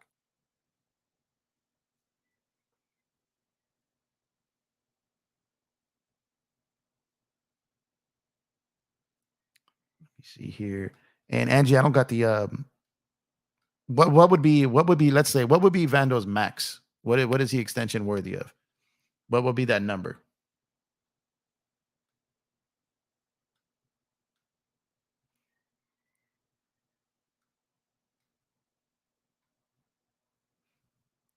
Not to be honest though, like I don't even know. Yeah, I just said this too. I don't know if he's gonna even be interested in an extension because he gets more money as a free agent. But I don't know. If he is open to it, it's not, it's not impossible. But a lot of the times the player waits for free agency. But but if the Lakers offer it, I'm seeing like, what number do you think they would offer? Seeing let me see here, 3-year 25. I think that's a little low. 4 years 40. I like that number. Might still be a little low. Eric, there you go. I think Eric's in the range. 4-year 56. I think that's I think that's kind of in the realm of where it is. That's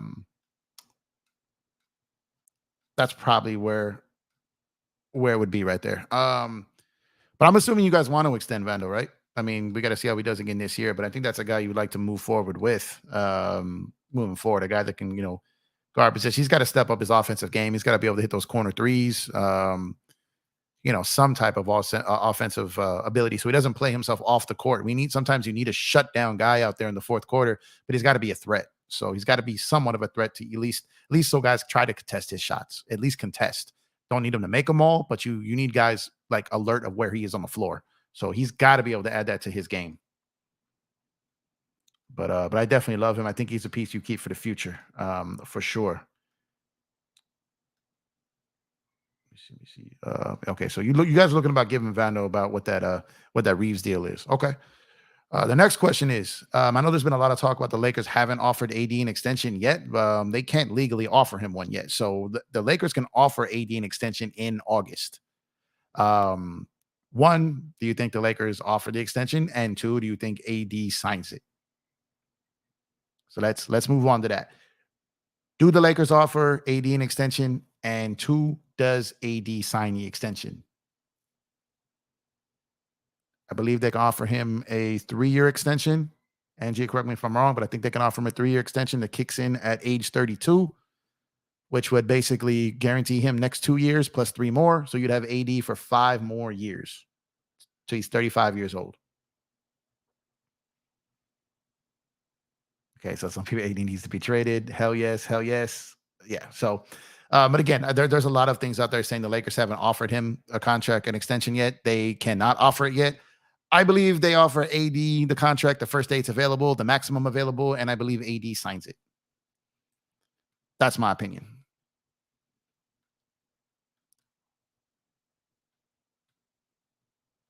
And someone asking, will he want to resign with the Lakers? Yes, I believe he will. But and I think here's the thing. The Lakers have to offer it. They have to, because if they don't and he feels some type of way about that, and if he offers it, if they offer it and then he doesn't sign it, that's okay, because they offered it. He can't come at them some type of way. So they have to offer it. So I think they will, but I do think he does. I think he does sign it.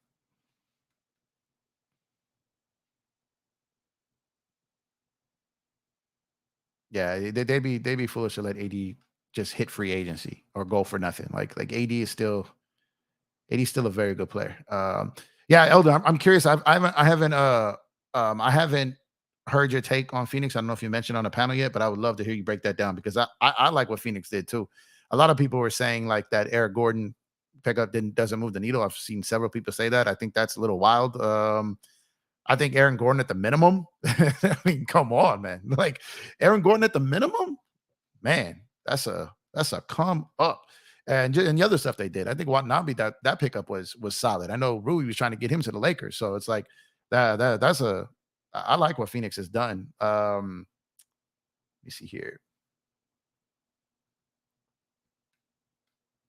So let me ask you guys, who do you think had the when you talk about who's won the offseason so far? Give me your top three. Who's won the offseason? Who are the three teams that you feel won this offseason from after the finals till now? So like the draft, trades prior to free agency, signings. Like who's your top three as far as who's done it? Because I know a lot of people are saying like Phoenix is no threat, and yeah, but I don't know. I think that's a little wild. I think obviously they got to stay healthy. They've got some stuff to sort out. But when you get to a situation where you got guys out there just lighting it up, like, and they get hot, like I think people not taking them serious is a little bit foolish to me. Let's see. I got someone saying Indiana, not even close. Indiana. Okay, that's interesting. Lakers. Suns, Rockets, Celtics. Interesting. Okay. Let's see here. Phoenix, Lakers, Pacers. I don't hate what the Pacers did. I think they paid a lot of money for Bruce Brown. But maybe if they end up, doing a little run in the East, it's getting weaker. Maybe it's not too bad of a deal for them. I think they probably got Bruce Brown at 15, 16. Yeah, that was a lot of money for him. They could have got him for that 4 years, 64. So that's kind of why I kind of put them down a little bit. I think they over. I like the pickup. Don't get me wrong. You got a guy like Bruce Brown. I wanted him on the Lakers. So, but I think that was really expensive for him. The Celtics. I'm torn on the Celtics, man. I like the move they did. But if it would have been the Brogdon move, I kind of like that one more. The Smart move is tough for me. But Smart. That's smart. You might can see the effect on that. See, that's that type of move. It might be a difference. Yeah, that one. Yeah, I'm not a Celtic fan. Obviously, I don't really care. But I'm not even a Celtic fan, and that kind of hurt me. You know what I mean? Like to see him get moved like that. That just seems weird. Pacers are deep, young, and athletic. I definitely agree with that. I think the Lakers won out of to me the whole offseason, to like what we talked about earlier. Because now that's dissect all the teams. Because I've seen people saying the Pacers. Okay, the Pacers got Bruce Brown. They basically gave away Chris Duarte for nothing. But to me, they vastly overpaid for Halliburton. And I think they're going to have some effect when it comes to like when guys have to be up for their deals and they be able to put together a good roster. I think he got weighed 268. But I don't think all that's guaranteed, right? I think they overpaid. Don't get me wrong, but I think they had to. But let me look up his contract. I think a good. I don't want to say a good chunk of it, but I don't think that 260 is guaranteed money. Because I think he's more of a number two. I don't look at him as a guy that's best player in your team could lead you to a championship. No. I agree with you on that. Yeah, you pay him that type of money. See, I always look at championships, and you can't be paying guys who's not that. Just look at every champion. You understand why. Clearly, okay, Steph Curry, he the best player. Okay, yeah. He had the most money. You get it. He top 10 or whatever in the league. Jokic, Giannis, LeBron. Who else in recent history? You know what I'm saying? Yeah, like they be those like Halliburton and them is not going to be the guys that are going to be hosting up no trophy. No, the problem is they label guys superstars that are not, and they're paying guys like superstars that are not. But exactly. The superstar title is just completely watered down. But Halliburton's only $205 million is guaranteed. Well, 205.9. So basically $206 million. That's a lot of money. That's like 45 million a year. Showing average salaries small about market, 41. And then in order for them to get it, they don't have the young players I think could take I just don't see it, man. I like Halliburton. Like I like really him, do. but I'm saying he's not that. And then they really not gonna be a free agent destiny. And I don't see no young guys on their team that I can see taking a step as an all-star level. I don't see it. Let me look at the roster here. Let's pull this up real quick. I don't see it. Math is good, but I don't see Math as an all-star level player. I don't see that. I think he's gonna be a good player, putting up good numbers and stuff, but that's about it. We already know who Buddy Hill is. We know who and Bruce Brown is not that either. Bruce Brown is a good guy to add like to a Denver, something like that. I think Bruce Brown is more better for like a good team. Yeah, I'm saying I think right now people gonna see this year gonna probably be like, watch. Let me see. Yeah, because I mean, Buddy's in his final year. Bruce Brown, Miles Turner, they re-signed. I mean, they extended.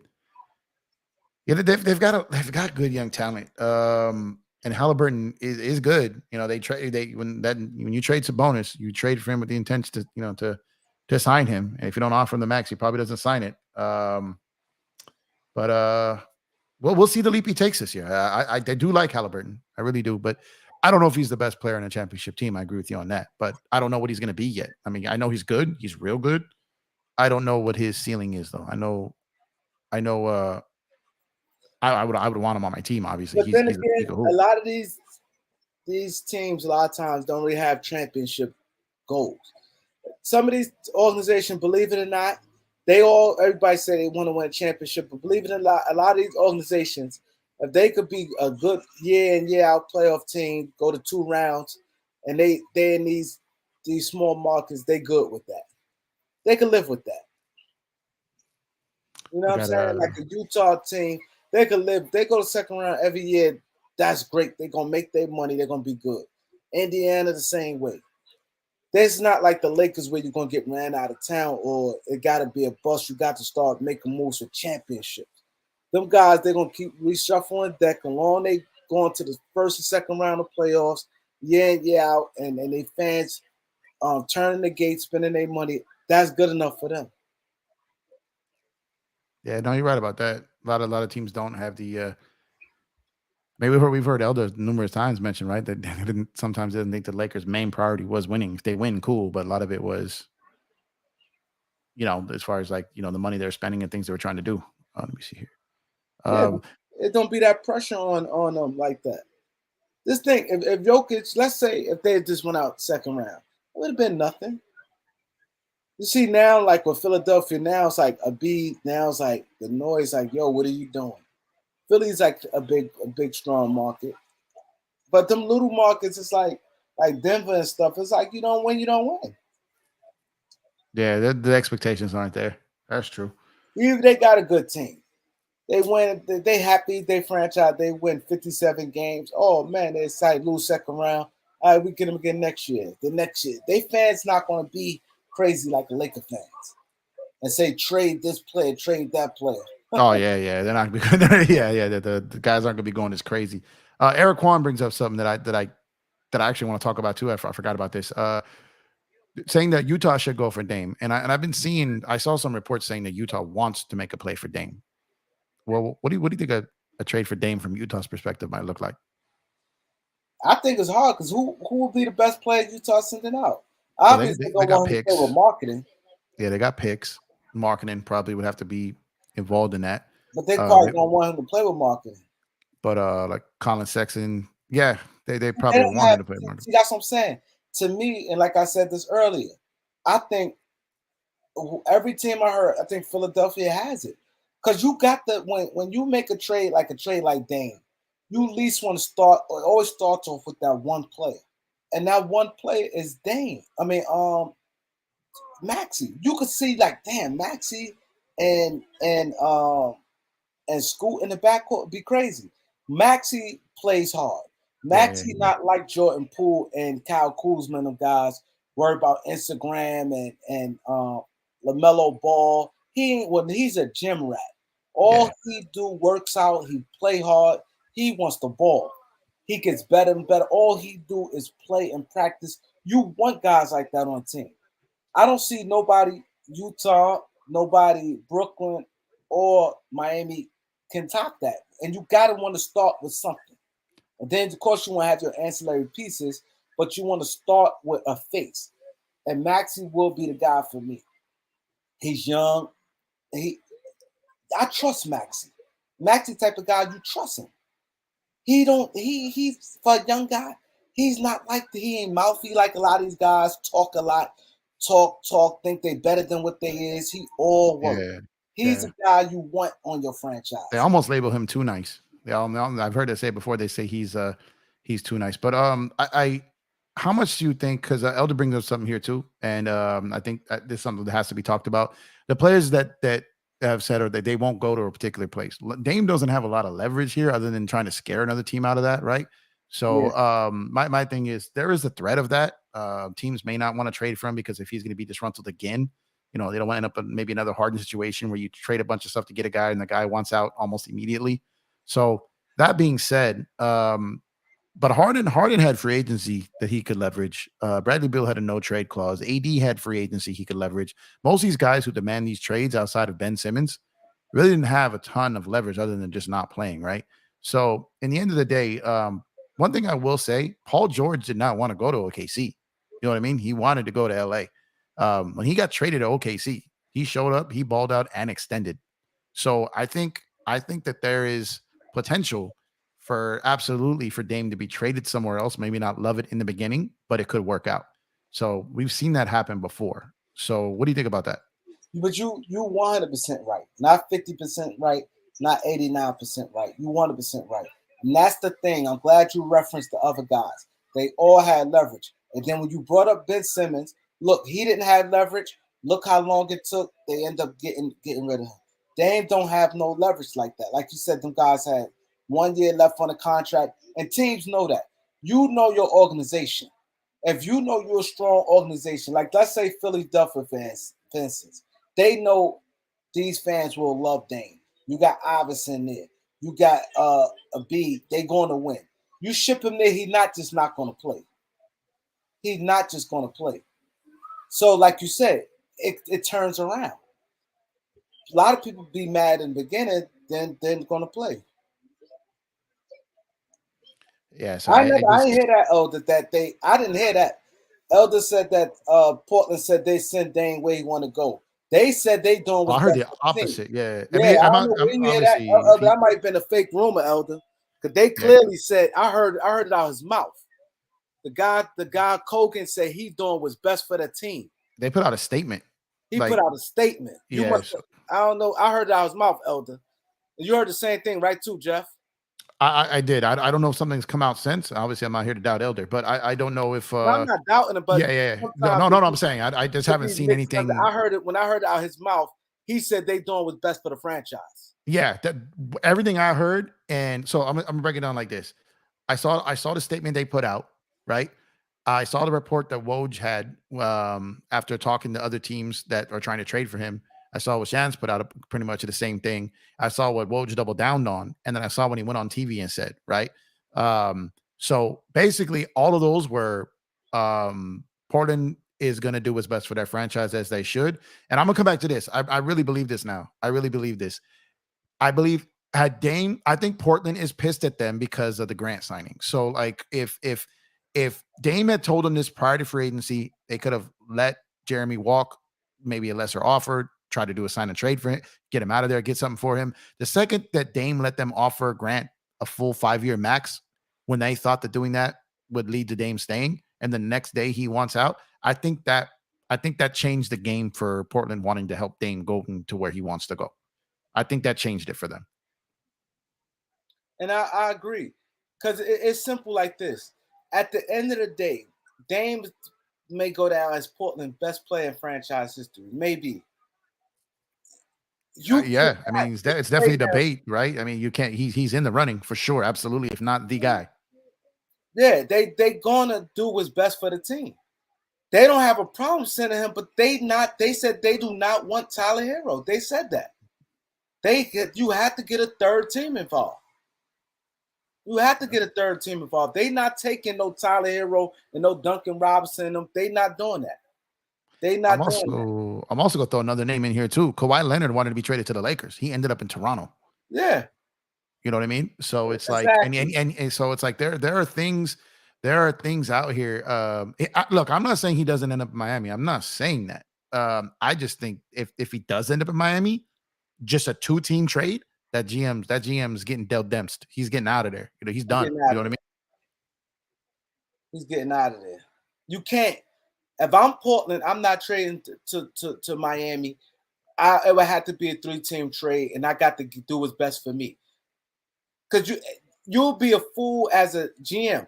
You want, at the end of the day, that GM don't have no long history with Dame.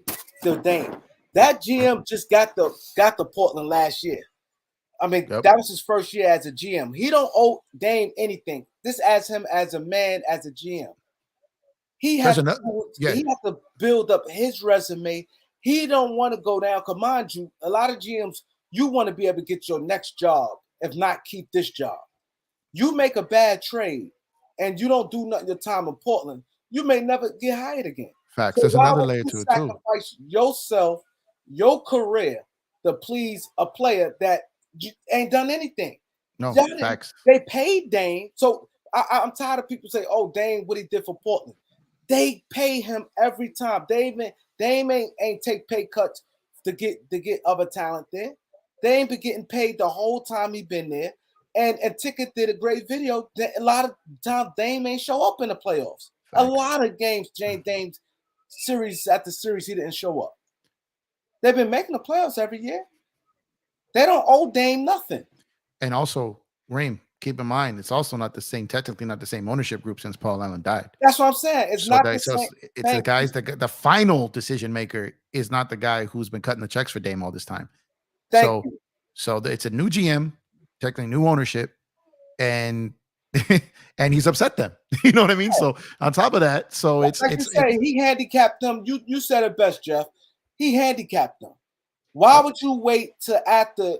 It didn't make any sense. You should have said that right after. What changed in the day? You knew your cap situation. So you knew going into free agency, you knew you couldn't get no big name player. You knew that. Y'all didn't have no cap under the cap. So why didn't you say it in advance? They jumped out and said, okay, we're going to satisfy Dame, give this man 5 years. Because him and Dame were just together. Dame and Jeremy Grant were just together. Yep.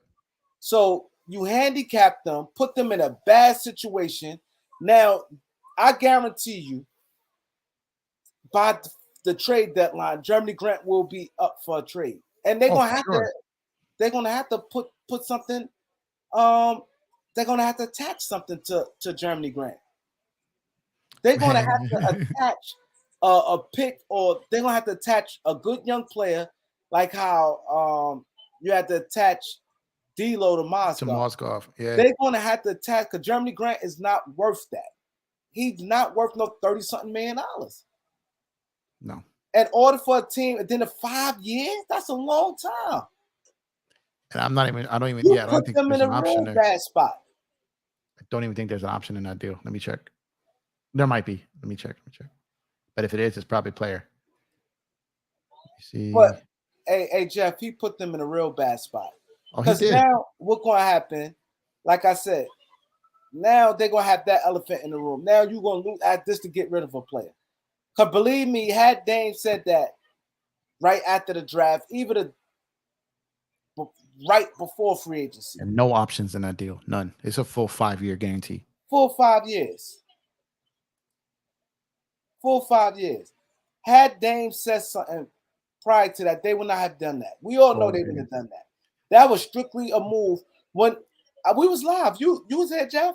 So when I came across the board, y'all could go back looking the live. Everybody's seen it. I said, oh, so Dame's staying. The minute they said, I said, Jeremy Grant, 160. Oh, Dame's staying. So when that came across my board, I said, Dame is staying.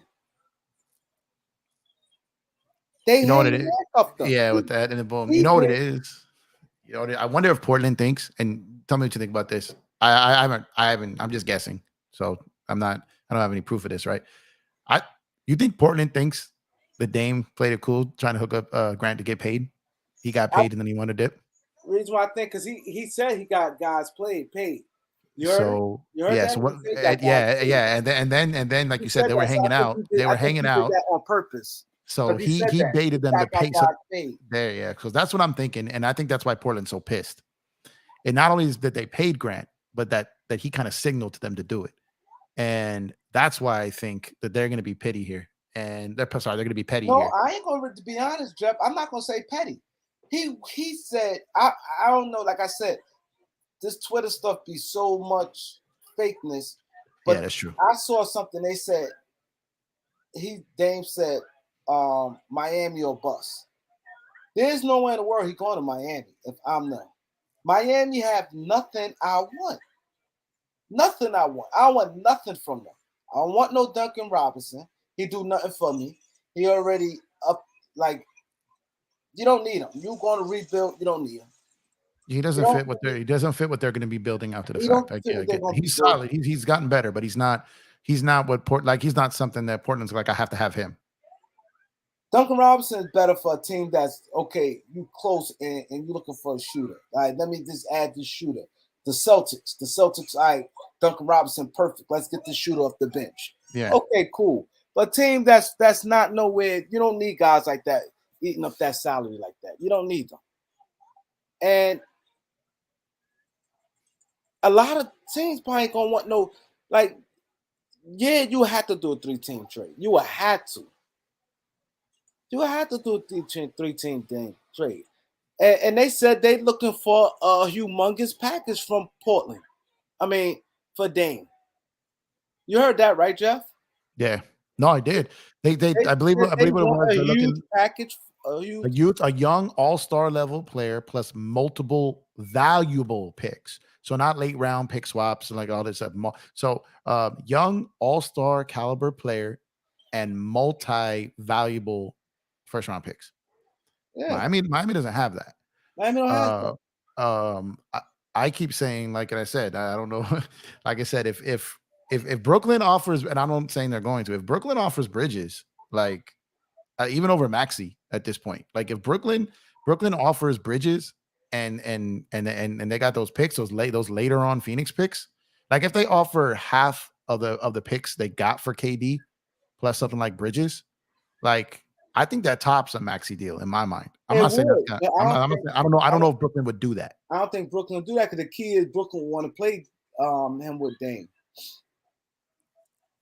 Dame tried to get him over to Brooklyn. Brooklyn or Portland? I mean Portland. Dame tried to get Mikal. Remember, Brooklyn turned it down. They offered the third pick for Mikal. Oh, okay, at the time when I had the draft. Yeah, the time of the draft, they turned it down. That was the only deal that they felt made sense. Other than that, whatever deal was, I know the owner said they wasn't better than Scoot Henderson. Whatever deals came Portland way, he said they wasn't better than Scoot Henderson. Yeah, I saw that. Yeah. So you think it's Philly? Like you like if you had to guess right now, you say it's Philly. If I'm Portland, that's what I want. When you get rid of Dame, you want a stable. I'm like you don't want no. You want to build the right way. You already got an overpaid player in Jeremy Grant. Give me a Tyrese Maxey.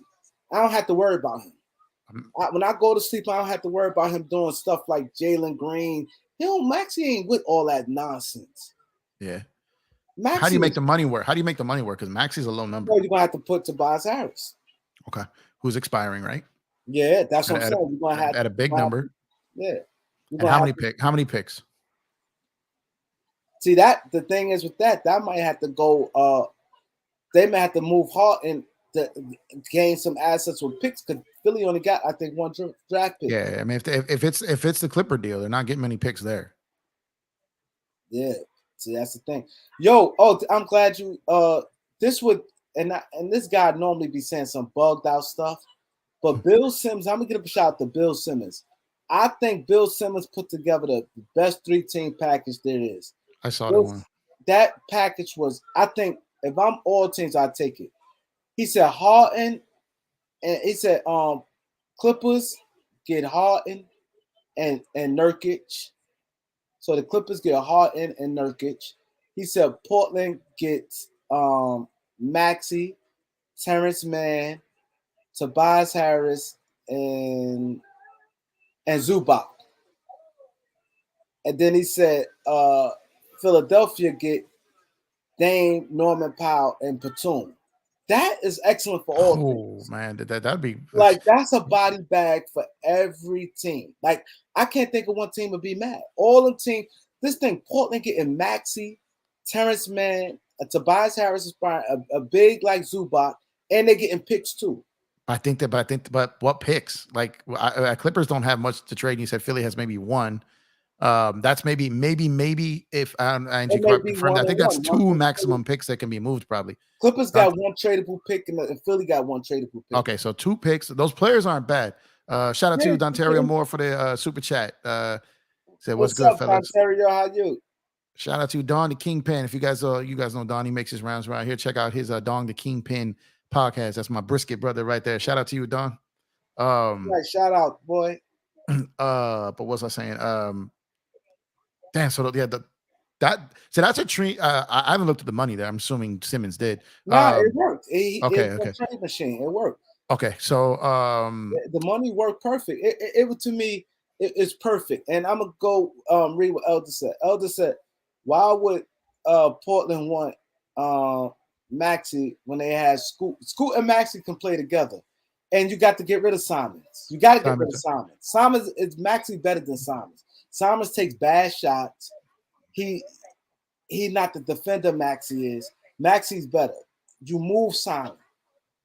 Well, they could do a couple of things here if they get those players. Who was Portland getting in that deal? It was Maxey, Tobias Harris, Terrence Mann, and Zubac. Oh, so no Tobias. Tobias Harris too. Okay, so Maxey, Harris, Zubac, and Mann. Yes. Okay, but here's the thing. Here's my thing with that deal.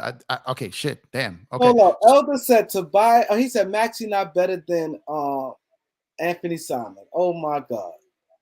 I don't think. Yo, I'm gonna put who better, Maxey or who better, Maxey or Anthony Simons?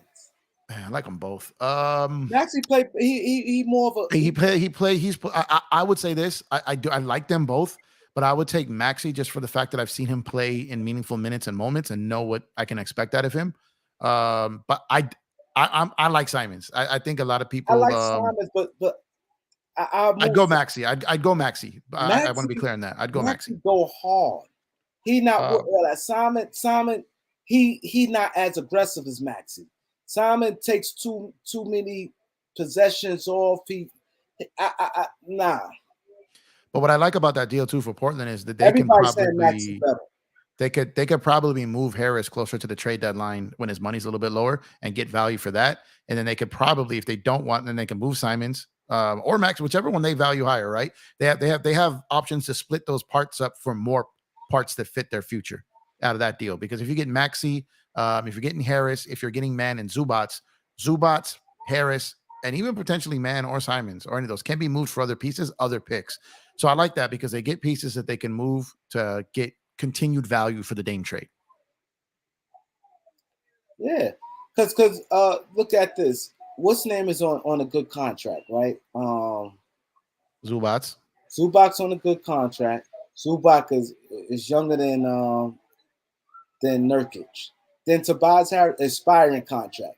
If you need to move him, or you just need to clear some cap, let's say if you just letting him go, I think they'd move him. They'd move him by the trade deadline. You get something from a contender. Someone would want him going into the playoffs. So you'd get something for him. So you'd be able to extract something. But Simon, like that boy can cook. But like I said, I mean, Maxey. Everybody on this chat says Maxey better. Okay, here Port gets Maxey, Mann, Zubac plus tire expiring. Nurk, Philly is basically okay. Okay, here are the picks. Okay, Harden. Portland also gets 2024, 26, 28 first swaps with Philly. 229 unprotected Philly first, 220 unprotected Clippers first. Oh yeah, okay. So 2020 unprotected Clippers, 2029 unprotected Philly, 3 pick swaps plus those players. That's a deal.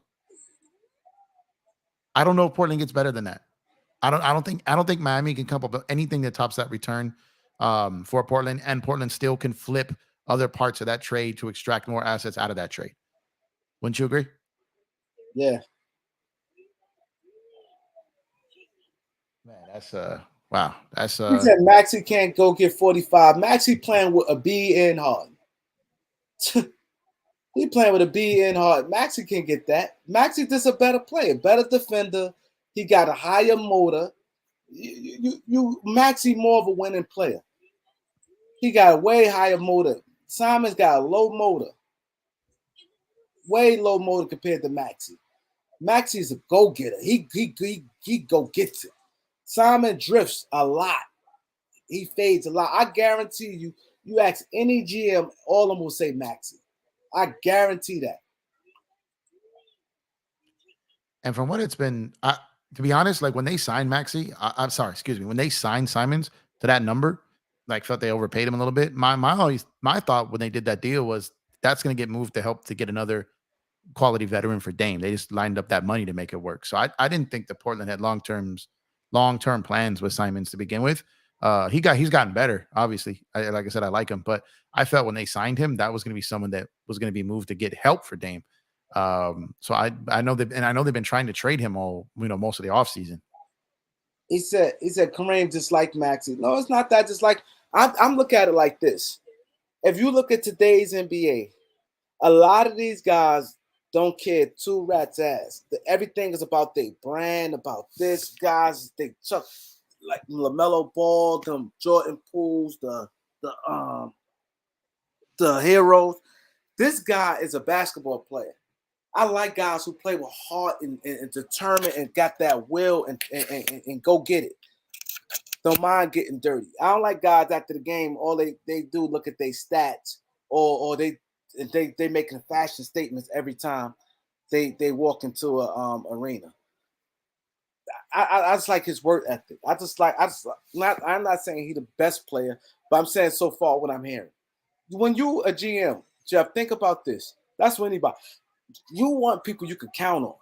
Yeah. You can count on that's not even like he's going to work hard. He's gonna stay in shape, he's gonna play, he's gonna do everything you want. They had him come to the bench. This man ain't say a word. When he came back off the injury, he came off the bench, ain't say a word. He played it, ain't Doc Rivers said, I ain't had the word. They was like, oh man, he said, I ain't had to worry about that. This kid is the real thing. Doc Rivers want to see because he had DeAnthony Melton and Harden, and he liked the defensive thing. He ain't had to worry about that at all. Yeah, and I think when you are Portland and you're trading potentially the greatest player that's ever played for your franchise, potentially, I'm assuming you also want to get guys that's going to represent your franchise the right way too. So like I said, Maxey, I've never heard a bad thing about him. Really, like I've never heard a bad thing about him. The only knock I've ever heard about him is that he's too nice. And if that's the worst thing someone could say about you, that's pretty good. The guys thought that because he was too nice, he couldn't be a killer because he was too like nice natured. But I've seen him turn it up when he's got to. And he a terror on that fast break. Yeah, he's a terror on that fast break. He get you points in a lot of. He got mid range jump shot. He go to the basket, and he's a terror on that fast break. He just don't chuck all them. That is a good debate though. The Maxey side because I would like love a GM poll. I would love GMs. Yeah, because I like Maxey. I like Simons. I think they're different style players. But yeah, that's an interesting one right there. But I would lean Maxey. But I really do like Simons. Like I said, I think the only thing that separates it for me is that I've seen Maxey play, play in big moments. We've yet to see we haven't seen Simons really play for anything yet. But go ahead and drop that link for others asking for the link, Kareem. The other one come argue. The other one come argue. I don't want to argue. I really don't. But I think Portland, that's their best thing. I wouldn't want nothing coming out of Miami. I tell you that. Yeah, I wouldn't either. I just wouldn't. I agree. I understand what everyone's saying. That's his preferred destination, and some people. I don't agree that Dame owes Portland anything, and I don't. I just think, but when you consider the Jeremy Grant situation, I think Dame played himself with any chance he had of getting to Miami, as far as like the easy way. Maybe there's a world he ends up there, but I think it could get ugly. What up, Elder? Hey, what's up, man? How y'all doing? Salute, sir. How you doing, Elder? I'm well. Good. Trying to hold it down for you in your absence, man. Appreciate you, bro. You're doing a good job, man. You're doing a real good job. Appreciate you. I don't think Green really looking at this from the right perspective. Maxey doesn't help Portland in any way, shape, fashion, or form. They already have 3 good guards, good young guards already. That's not including the game. So another. You going in and out, Elder. Elder, you going in and out. Can't hear you. Elder, we can't hear you. I think he's got bad signal. I'm keeping Jeremy Grant. Elder, we can't hear you. Elder, you hear me? Yeah. Elder, if you hear me, go out and come back in. We can't hear you. I think it's a cell phone. I think it's a cell phone signal issue more than like.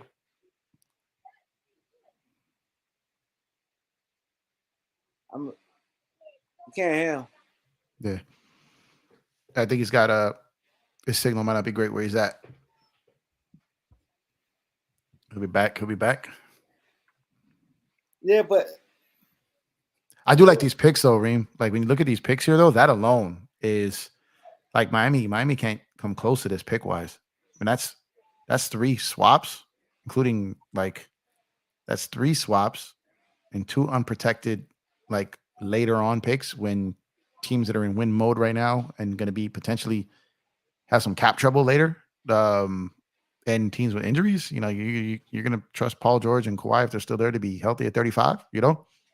Yeah. So like those picks right there, I agree. Those picks are value right there. I agree.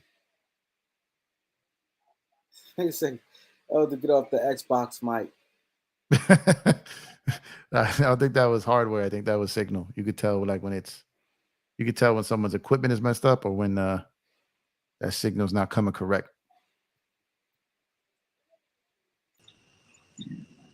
Yo. Can y'all hear me now? Yeah, there you go. There you go. The signal seemed a little bit rough there. Yeah, I'm deep in the country, man, like I always am. I'm in the mountains in a cabin. Oh, gotcha. Are you in the mountains? Yeah, we love to stuff. I'm in some mountains in Tennessee. Went to an event today, and instead of driving our way home, I just stopped overnight with my family. But I was saying, I don't think you're looking at it the right way, Kareem, because Philly to me is not even a good trade partner for them because they don't need what Philly has. When you have 3 good young guards already, you don't need to add a 4th. That's another reason why they really want to get rid of Dame. Because if they kept Dame, they were going to move one of the guards to get him extra wing help. You just don't need 4 good, decent guards. You can't play all them enough minutes. So bringing back Maxey and adding him to Simons, and I'm not trading Simons because I'm bringing in Maxey. Maxey is not heads and shoulders. I mean, some may think that, but he's not. And I think the majority of people might have seen Maxey more because he's on the East Coast, played for a better team. Portland's lost up there. How many Portland games did you see? But if you go look at their numbers and you go look at their stats, not even close, bro. I mean, it's very, very close is what I should say. It's not heads and shoulders. Maxey's better. I don't agree that Simons has a low motor. You play with a guy like Dame that controls the game and takes a bunch of shots, you're going to get lost because Dame's going to shoot 6, 7, 8, 10, 15 shots in a row sometimes. That's just what happens. So, and Dame's more of a shot jacker to me than a playmaker to me. Yeah. So I'm just saying when he was gone, man, who in the league could stop Simons? No, Nobody. but you make a good point far as the guards, but I'm talking about far as the teams they talking about. And I'm not taking no Tyler Hero. I'm saying far as the team, you're right. They don't really need no guards, but far as the teams you hearing, Philadelphia, Brooklyn, and Miami, They said they want a great package for Dame. I don't see nothing coming out of them other teams. Well, I don't see nothing coming out of none of them. But the thing is, we haven't heard Dame's top three. The only thing we heard Dame just said Miami. Again, Well, let me finish. Woj said Let me finish. Miami and Brooklyn is what Woj said. Again, The ones he said. that's what everybody is saying, but I haven't heard Dame say that. The only team I've heard Miami. Dame say is Miami. But privately, when you do request a trade, you have to give them at least 3 teams. You can't just say one team. It's typically 4 to 5, but at least 3. Yeah. Yeah, you got to give them at least 3 teams. So everybody can be looking and saying, well, he should want to go to New York. Well, the Knicks don't need it because of Brunson. He needs to go to Brooklyn. Philly could really use it because they don't want to keep Hart. You see what I'm saying? That's how the Clippers got involved in this. But I ain't heard Dame say nothing like that. And we know they're not sending him on the West Coast. They're not sending him West Coast. What I'm saying is this. It's in Portland's best interest to do whatever they got to do to move Dame and get back as much as they can. But at the same time, make sure Dame is happy. They don't. See, you can't compare Damian Lillard to Paul George's when he left Indiana. You can't compare him to Kawhi Leonard when he left San Antonio. Those fan bases were totally upset, totally mad. They felt disrespected and dishonored by Kawhi Leonard not playing and by Paul George requesting a trade. That's true. That's fair. Dame is leaving. This is a mutual thing. The fans get mad at him. Hold on. And we are talking about the greatest player to ever play for their franchise. So it's a total different situation than Paul George and Kawhi Leonard. Total different. Portland don't have, first off, the ball. Second off, the right, really, to just trade him wherever they want. They don't.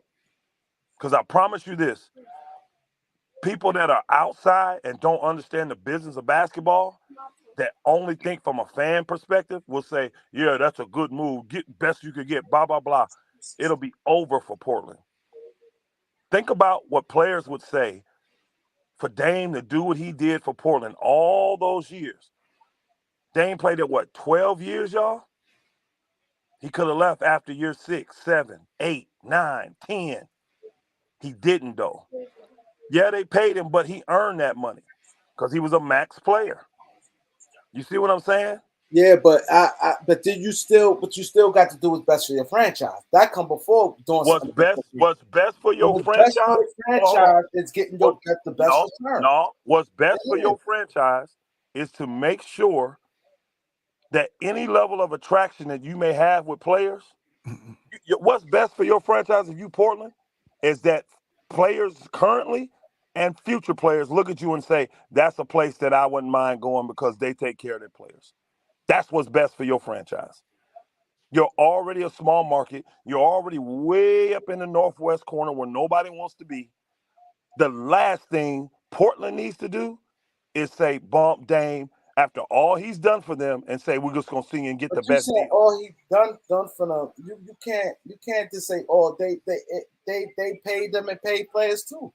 One thing is not like Portland been tight and wasn't paying players. It ain't work out. But and the thing is, you can't, as a franchise, you can't be like, oh, in the future, I'm one play. GMs know they come and go. This GM, he got to make the deal. If I'm the GM, I'm not thinking, oh, I want players don't go to Portland anyway. They got to draft people anyway. Players don't. Yeah, well, you let Kareem. I'm signing. You go ahead. Kareem. I'm doing the best for my organization. You go ahead. Kareem. You go ahead and do that then if you were the GM. And I promise you, when the next few years come up and all the owner hears is, nah, we're not feeling Kareem over there. Nah, we don't like the way Kareem moved. Nah, my clients are not, my 4 players that are free agents, they're not interested in going to Portland. When they start to see the door shut down because of the way you did that Dame deal, I guarantee you doing it. So I guarantee hold on, bro. We've been listening to you all night. You gonna cut me off? Let me finish. I guarantee you this, Kareem. When you make that move and the player starts and the what do you call them? The agents start to shut you down.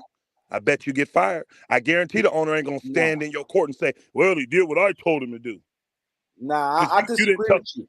Because right. at the end of the day, you saying these players. Let me tell you something about these players. These players today is weak. They out for themselves. You think if Portland, if they don't really have no money out for, let's say they draft a player and the player is good, right? And they offer max money. You think, oh, I don't like what they did to Dame, so I'm not going to take this max money. You, Elder, come on now. Let me tell you something. Hold on, bro. Players, Elder, let me tell you something. Stop it. Let me tell you something. Let me tell you something. Let me tell you something, Kareem. You got, what's his name there now? The power forward, the small forward. What's his name? Came from Detroit. Grant. He just got a max deal, right? Right? Yeah, 5 years, 160. Does he get offered that max deal if it wasn't for Dame Lillard? No, they don't offer him that. So you saying they offer him that to keep Let Dame. me finish. You're trying to say that Portland just going to go around here and start offering out max deals. These guys aren't getting max deals offered from Portland. Because here's the thing. If a guy is a true max guy, if he's a true max guy, he ain't thinking about Portland. They don't have a shot. Unless you got a player like Dame there. So these guys that you making up, they can offer all they want. They're only going to be able to offer it to guys that they draft, that they develop, just like they did with Dame. So now you back to the drawing board, hoping that Simons, who you drafted, hits. Hoping that Shaedon Sharpe, who you drafted, hits. Hoping that Scoot Henderson, who you drafted, hit. Other than that, that's the only options you got. But you kind of in circles not making sense. You just said players don't want to go to Portland. So if they don't want to go to Portland now, let's say they say, okay, I'm gonna do right by Dame. I'm gonna take Tyler Hero and Duncan Robinson. Even though I don't like that deal, but I'm going to be nice to Dame. You think that's going to make players when in free agency, they're going to be like, I want to go to Portland because I like what they did to Dame? See, you trying to misconstrue what I'm saying. I ain't brought up Miami at all. You keep bringing them up. You just said that's the place he want to go. You just said that. I said that's the only thing we've heard from Dame. But I also said he had to give them 3 teams minimum. Most time guys give them 3 to 5 teams. You just heard Jeff say that. Oh, well, okay. We got the media. Hold on. We got the media saying these other teams, but you ain't heard Dame say them. So we don't know who Dame's teams are. I read that article. I'll pull it up and find it and send it to you. That said that they're going to do what's best to work with Dame. And they smart, and they know they are. You can see, a lot of these people will put out their public, like right now, they're trying to put out there publicly, and I heard y'all running with it just now. Like Portland is riffing with Dame. Like Dame set them up just to give old boy that money and then say he won't out. No, they had to do that anyway. You weren't going to lose that asset. Look what you already had gave up to get him. Believe me, he would have got that money nowhere else. Yeah, I'm not gonna lie. Well, I was running with that. I definitely was running with that. Yeah, I definitely was. But where he got the money from? Where Germany got that money from? Here's the thing. I'll answer your question with the question. Where would Kyrie have gotten that money from instead of getting it from Dallas? Dallas was his parent team. Portland traded for him just like Dallas traded for Kyrie. You're not going to let this dude walk and give up the assets. So you're pretty much stuck. Nah, but I'm not overpaying for Jeremy Grant. Bro, I'm going to ask you a question. Did Dallas overpay for Kyrie? No, Kyrie got 3-year deal. No. He didn't get a max, yeah.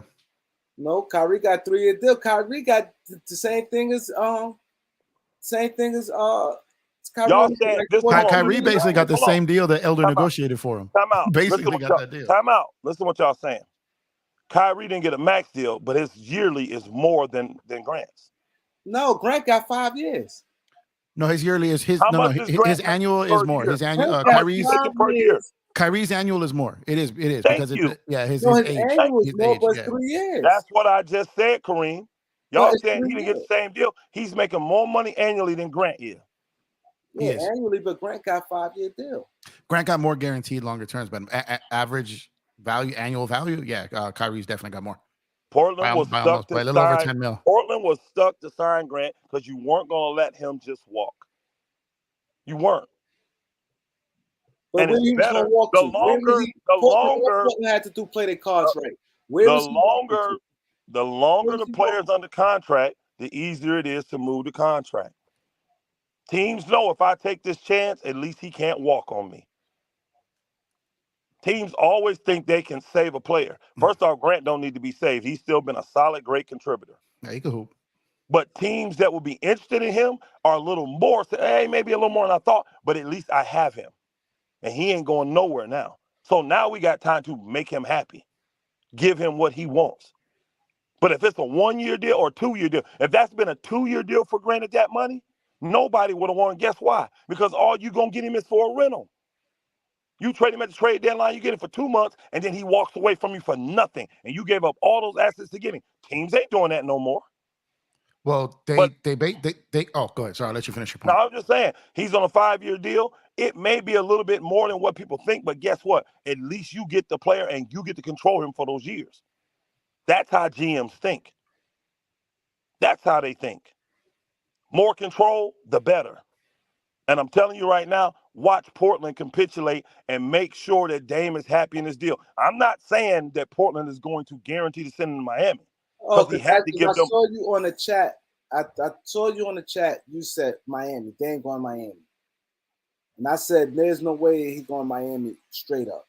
It would have to be a 3-team trade. What chat you see me on said I said Dame is going to Miami? I saw you said Miami. You said it this chat here. Bro, we all said that's where he wants to go. I didn't say he's definitely going to Miami. That's where he says he wants to go. But they're going to work with Dame. Whatever teams he agrees to, that's where they're going to send him. And Yeah, if I don't Miami think they're is going to it, send him anywhere, but like I said, I don't see them taking no Tyler Hero. I said that. Again, all I'm saying to you is this. They could 3-team deal and get Tyler Hero to go somewhere else. What I'm saying is this. It's in Portland's best interest for their team to make sure Dame is happy with this. They better not do what San Antonio did. They better not do what the Pacers did. Because look at those franchises since they did that. Neither one of them have had any success. Any. You don't do players, especially someone of Dame's caliber. Bona fide first ballot Hall of Famer. Best player in your team history. After the whole world told this man for a half a decade, get the hell out of Portland, and he refused? But you say, no, we don't owe you nothing, Dan. We paid you. Really? You didn't pay him what he made you. Not even close. But he also benefited too, though, heavily. He did definitely benefit. He did benefit. Hold on, we got a super chat. No, he did earn it. He did earn it. I agree. Hold up, we got a super chat because this super chat been for a while. He said, do you think the Lakers ever going to get another rookie of the year? Okay, shout out Lakers World Order, man. Check out his channel as well. I'll be honest. I hope they don't, because if that means we suck. Lottery. yeah. Like lower end. Normally, that's why I told people earlier in the chat, don't get excited with as deep as this roster is. These rookies shouldn't play. These rookies should not be able to get minutes. We got too many good players. Yeah. These I think you'll see like Max Christie minutes for them, maybe. Who? I'm saying I think it'll be similar to like Max Christie last year. I think you see Spot like in blowouts or garbage time. But if these guys are getting quality minutes, we're in trouble. Yeah. We're in trouble. They shouldn't. With the roster we got right now, these rookies should not get quality minutes. What they should be getting is 6 to 8 minutes, 4 to 6 minutes of garbage time every game, because we playing our guys 30 to 32 minutes, and we're winning by 20 with 6 minutes to go. That's what we should if we doing well, just like Milwaukee was doing in their heyday. So let me ask you this, because we've asked each other this. What you like about this roster? The depth, the length, the versatility, the athleticism, the youth. The one thing I don't like is I think we need more veterans, and we need a little bit more size at another center. So to me, I'm taking Tristan Thompson as that last spot. That's a vet, professional. I mean, outside the Kardashian crap, he good. You know what I'm saying? Outside of that, he's straight. So I'm taking him. He knows the system. He's been there. He's a consummate pro. He can teach these young, like Jackson Hayes and all, he'll be good for them. He'll be good for AD in practice. Think about that. His defense, his intensity for AD in practice, going to be great. But we need older. We got two guys in their 30s, AD and LeBron. We don't have vets, y'all. Yeah. We need another vet or two, in my opinion. And that'd be it. So I would do it in the center position because that's the part we're lacking. Everywhere else, we're deep. We're deep everywhere else. We got guys that are on not, what do you call undrafted contract, undrafted free agents, man. Shoot, that will probably make other teams. The Lakers gonna have to tie them up in these two-way contracts, all this stuff. We got a lot of good players. We got probably 17 to 20 good players for the Lakers, y'all. Yep. That are pros is what I'm saying. They're pros. Think about this. We're not even thinking about the two-way guys from last year. Y'all forget those guys played the whole season for the Lakers. Cole Swider, freaking Huff, Pippen Jr. We ain't even thinking about them. Think about that. These guys Yeah, were they pros for a still. whole year. Man, Yeah. the Lakers Okay, did very good. They did very good. so I'm gonna We ask you just this mhm. because they asked this question too. So, who, if you have to pick one new Laker, who you most excited about? It could be the draft guys, whoever, any new Laker on the roster, from the draft guys to the free agent It guys. won't be the draft guys because No, they're I'm not just going to saying play. whoever you like. It could be a personal thing. It don't have to be the best. Who you I'm gonna personally go like. ahead and say I'm gonna say Torian Prince, even though I was at first saying, let's not go that route. But I like what we got. I thought it was gonna cost us the 12 million for him. I didn't like him for 12. I love him for Yeah. 4.5. Yeah. I was I the same love thing. him for 4.5. Don't be surprised y'all Torian Prince is starting for the Lakers, in a few games. Tony Because Prince is good. Vanderbilt struggles offensively. He struggles. He struggles offensively. And Torian Prince don't. And he gets his shot off real quick. And he plays good defense. He's not elite, but he plays good defense. And He's he's tough long. too. He's He's tough. tough. Though he ain't backing down from nothing. So I could see where if Vandy starts to get picked on offensively, bro, they're gonna have to sit him. And you can put a guy in there that can still guard three. See, the problem with playing LeBron at the small forward, y'all, he can't guard them no more. You almost are forced to play LeBron at the 4 and AD at the 5 now because LeBron has to play the 4. He can't guard small forwards anymore. Definitely not for whole games. So to me, we may mess around. The lineup to me should change. Besides AD and LeBron and Reeves, those three should start every game. The other two spots to me should be up in the air depending on who we play. We play in Denver, I'm starting Gabe Vincent instead of D'Lo. We play New Orleans, I'm starting Vandy because he's in old boy's head. What's his name? Brandon Ingram. You understand what I'm saying? This is what I mean by the versatility of the Lakers. We play a team that's got a traditional power forward and a center. Rui starting because Rui's going to torch their power forward, and he can guard them. So like we play in Denver. Oh, Rui starting Rui. Yeah, we're so versatile. I like it. I think we need another vet though as a big man. I would much rather have Tristan Thompson than Mo Bamba because Mo Bamba just don't give us nothing defensively. I know he shoots the three, but he gives us nothing on the defensive end. He doesn't. He don't give us nothing really on the defensive end but a bunch of fouls. Tristan Thompson's going to play smart basketball. He's going to rebound. He's going to rim run. He's going to play great defense, team defense and individual. I just think he's a better fit, and he's a veteran, so he can teach these guys. What's Mo Bamba going to teach them? How to eat fried food right after the game? I mean, that's just my thoughts. And again, y'all, we're talking about back end of the roster guy. So don't look for this man to be playing 20 minutes a game. Yeah. Yeah. Whoever he is, he's the 14th, 13th, 14th man. I mean, he's Yeah. probably he's 11th, 12th, or 13th is what he is. Because the 14th, 15th going to be the two rookies. They'll probably be the Yeah. 14th and 15th players on the team now. The Our two main rookies. rotation is pretty much set. It is. Yeah. So that I agree with. Yeah. Your starters and your starters and your backups are set. This guy got a chance, and we talking about being the 11th man, possibly, or 12th. So we don't have. What do you expect your 11th man to play, or your 12th man to play? They're mainly So there I don't want for to, I don't want insurances, to right? sign You gonna give me Tristan Thompson, but then have all these unrealistic Yeah. expectations about Tristan Thompson. Yeah. Ice cold. Man, I gotta get back inside. I had to come out here and get with Kareem because he throwing this Philly thing out, and I'm like, bro, you acting like that's the best deal since sliced bread. That ain't a good deal at all. I said compared to those three teams. That was Yeah, compared to what's out there, I think that with the picks, I'm not. Three teams. But Philly don't have no picks, do they? Philly's No, got one. Yeah, they do. You had that trade up there. Philly's got, I believe it's a 2020. Was it a 2028 and a 2029 unprotected? One from Philly, one from the Clippers. So the picks were solid. 3 pick swaps, 2 unprotected first in the deal. That portion is pretty solid.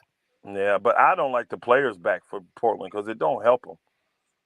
Tobias Harris don't help them. They got Grant. Another guard don't help them. They got 3 young guards. Terrence Mann is another guard, young, who can't, he gets on streaks. But if you've got Terrence Mann, he gonna now him and Shaden Sharp trying to split. You know what I mean? It's like I can take these guys, but I don't need them because I already have those guys, and those are the guys I want to develop. If I got those other guys coming in, they're taking from the guys that I'm trying to develop. And I'm not taking in a Maxey or Terrence Mann saying that I'm going to trade Shaden Sharp or trade Simons. so you're not taking in a Tyler Hero either. Then. The only difference with Tyler Hero is he's bigger than all those dudes, man. He what, 6'6"? He's 6'5". He's more of he can play 2 or sometimes 3. These guys are all 1 and 2s, really. Shaden Sharp can play he can play small forward. Shaden Sharp can. They see him as a 2, but he can play small forward too. But them other guys, Maxey, Simons, all them 1-2s, Dame, them 1-2s. What's his name? The new dude, Scoot Henderson. Those are 1s and 2s. So Tyler to me is he's a 2 guard or a 3 man. He's not no 3 at all. Tyler, he can play 3. He's he can play 3 in this league. Hey, not Rui? What's his name? Austin Reeves. If Austin Reeves can play 3, he can play 3, bro. Austin Reeves ain't really no 3. He's a 1-2 mostly. Yeah. He can. There's times he played. There's times he plays it when That's Darvin goes super they small. used to get mad. It'd be Reeves, D'Lo, and Schroeder, and everybody get upset. What is Reeves playing if you got Schroeder and D'Lo on the court with them? He playing the 3. Yeah, but then who he guarding? Because a lot of teams go with he's guarding the 3. I don't see him guarding no Tatum's and no Ingrams and them. You never see Reeves guarding. Are you serious? You never see Reeves guarding Tatum and Ingram and them. When you saw that? Every time he plays them. Nah, Reeves don't guard them guys. Okay, let me ask you this, Kareem. Before the trade deadline and we played those teams, who was guarding those guys on the Lakers? Before the trade, before we got Vandy, D'Lo, all them dudes, who was guarding those guys? I saw LeBron get down. Brown, he was throwing Troy Brown Jr. out there a lot. Yeah, Troy Brown, yeah. I'm going to ask you, Jeff, then. Have you ever seen Austin Reeves guard some of the best 3s in the game? Yes or no? I don't think I've seen him be thrown out there. I'm kind of the best 3. I'm splitting the difference on here. Like he shouldn't have been out there, but in some of those lineups that we had, Brown was the best options we had at 3 outside of LeBron. They were. Those are the 2 best options we had. Because you didn't see Lonnie Walker doing it at 6'4" athletic, though. You didn't see him doing it. Thank you, Amiris. They had Pat Bev doing it. And everybody was going crazy. Yeah, you're right. They had I forgot about that. Yeah. Damn, I damn near forgot that Pat Bev was even a Laker. Bev, Schroeder did it right. a few times. But again, Austin Reeves, you can go pull up plenty of clips where he guarded some 3s. Plenty of clips. I have no idea what games Kareem been watching. He guarded 3s at times. It is what it is. You're long and athletic, you can guard 3s. I guarantee I can find video now of Tyler Hero guarding 3s. I guarantee you I can. Like it may be like situational, but I don't think he was covering I don't think he was on the Tatum or that. 2 or 3. I said they can play 2 or 3. That's not nothing you want to put out there because it's like you heading for disaster putting Tyler Hero on 3s. He don't rebound. They crash the boards. He's not physically. He's small. He If light. you're going to do the Philly deal, well, here's the problem with the Philly deal. Dame has come out. I saw that where he said he's not playing for Philly. He don't want to play for Philly. I saw that. Go I look. did think I saw him one of his lives specifically mention Brooklyn though. I think he has mentioned Brooklyn. Play for Philly. So no, I said I never heard him say he don't want to go to They Philly. may do a 3-team trade, but Dame ain't gonna end up in Philly. I guarantee this. Dame will not end up in a team that he doesn't want to go to. That I can guarantee. Because Portland ain't that dumb, and I can tell they're not. They're not that dumb. They're not that dumb. They understand. That'd be stupid. He don't want to go to Philly. He don't want to go to Philly. Why would that be stupid? And Elder, sometimes we've seen this before. Like even back to when Dwight was going to be moved and he wanted Brooklyn and just wasn't happening. They finally let him talk to the Lakers and he added the Lakers to his list. So I agree with you, but there could be a time where Dame says, "Okay, fine, Miami thing may not be working out the way I love it. I will accept a trade to Philly." I could see something like that happening. That with Brooklyn with Dwight Howard. He didn't want to go to the Lakers. So I think it's right if he's not going, if he doesn't want to go there right now, I could probably agree with them not doing that. But if he comes around to it, y'all know why Dwight didn't go to Brooklyn and went to the Lakers, right? As far as like why he didn't, yeah. Well, there was a couple of the things I know that they were lagging on and broke out that contract and it made it impossible to do the move. Thank you. Dwight opened up to the Lakers because they were open up to the contract. That's it. Yeah. Brooklyn wasn't. Let's keep it a buck. Brooklyn didn't want to pay him what he wanted, and the Lakers was open to it. Now, here's the thing. Lakers end up not paying him. Remember, they let the nigga walk and go to Houston. But the Lakers were... Lakers wanted to pay him. He ain't want to stay with the Lakers. Again, bro, what I'm saying is the Lakers were open. You're missing the point. And Brooklyn wasn't. It wasn't that they changed his mind. What changed his mind was the team that he wanted didn't want him at his number. Yeah, they wouldn't commit to the trade with Orlando, and then they were on the clock to sign Lopez. And the second they signed Lopez, that trade was impossible for Dwight. And then if Brooklyn would have been willing to pay Dwight the money he wanted, he'd have been in Brooklyn. They weren't, and that's why he opened up to the team. That same with Kyrie. Nobody heard about Dallas before. Why? Dallas wasn't talking about nothing. He wanted to go to the Lakers. He wanted to go here, wherever. When it all came down to it, Dallas was willing to pay him. That's why he in Dallas. Yeah, no. Hey, Kareem, I got to get out of here, man. I appreciate you. I appreciate y'all. Hey, Elder, salute to you, man. Y'all be safe out there, man. Yes, sir. My man Alex Silver, he said, what's the starting five if Braun missed games? Oh, wow, that's a good one. If Braun missed games, who your starting five? I put Taurean Prince in his spot. Who y'all starting five? I would just add Prince. That's what I would do. Yeah, I agree. Yeah, I would add Prince because I need a scorer defender. So Prince will automatically take LeBron's spot no matter who else I got starting. Yeah, I agree. Now, if he in the starting lineup, because LeBron is playing 4, if I already got Prince there, I'm putting Rui in. Then I'm going to put Rui in the 4. AD, Rui, Prince. All right, that's your front court. Reeves is always your backcourt, and then D-Law, I guess. He said, what about his super chat? Cordaris, I ain't see yours. Let me see. I'm going to go back. He said you sent the super chat. Oh, shit. I'm so sorry, bro. I'm so sorry. I know you want to hear from Elder. He said, I like Tristan Thompson or Robin Lopez. Got Jokic size. I'd rather take Tristan Thompson. I know he got a lot of size Robin Lopez do, but he ain't familiar with the Lakers, what they're doing. I'd just rather have TT. He was successful a little bit last year. Give him a full training camp, full season. I just think he'll be better. I do. People forget the man hadn't played all season. He had been off basketball for a whole year. So I would love to see what he do when he's in shape and coming into camp. You know what I mean? I'm a big fan of Tristan Thompson for this team because we're so young, too. I want a real veteran that's won some stuff. Lopez ain't won nothing. Lopez is flat-footed. I'd definitely take Tristan Thompson over Lopez. Tristan Thompson is a tremendous offensive rebounder. He's one of the best in the game. He hit the glass. He played real good defense for his size. He set tremendous good picks. Lopez knocked down the three more than Tristan Thompson would. But Tristan Thompson hold on. He said Robin. Robin don't shoot the three. That's Robin shoot threes. Robin shoot threes now. Oh, I didn't know that. Yeah, Robert was shooting I thought it three. was just Brooke. I thought it was just Brooke. Nah, Robert started shooting three about a couple of years ago now. What's Robin? I think what's Robin 3-point percentage? He be shooting them shits now. I didn't know he shot him. Yeah, he be shooting them. Go. I'm still taking Tristan I'll Thompson. take a Tristan Thompson over Robin Lopez. I'm taking Only guy that I would actually wacky. He wacky. Only guy I would take after Tristan would be Plumlee if we could get him. I'd rather have Plumlee.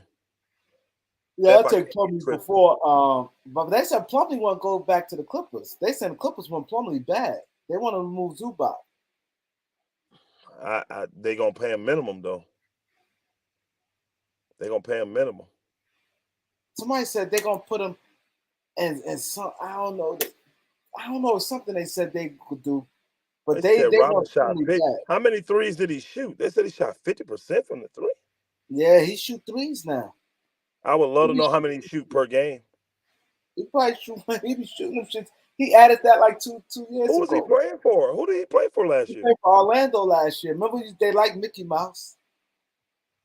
Oh wow, man. They played for Orlando. I guarantee that's a very low number right there.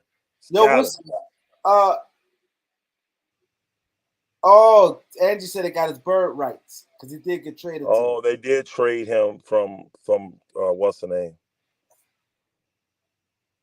Yeah. Yo, what's Robin Lopez 3-point percentage? I mean, we know his percentage. How many threes he takes? Like how many threes he made this year? That make it easy. How many 3-point shots Robin Lopez made this year? Yeah, they got his bird rights. Because you notice you over here, Plumlee. They said they're trying to get rid of Zubac bad to keep Plumlee. I don't know why they mad at Zubac. Zubac played well in my opinion. That's the same thing I said. I like Zubac. He ain't got a big contract. He catch all that. Bamba, I'm kind of off. We're not talking about Brooke Lopez. We're talking about Robin Lopez. Why you bring up two waters?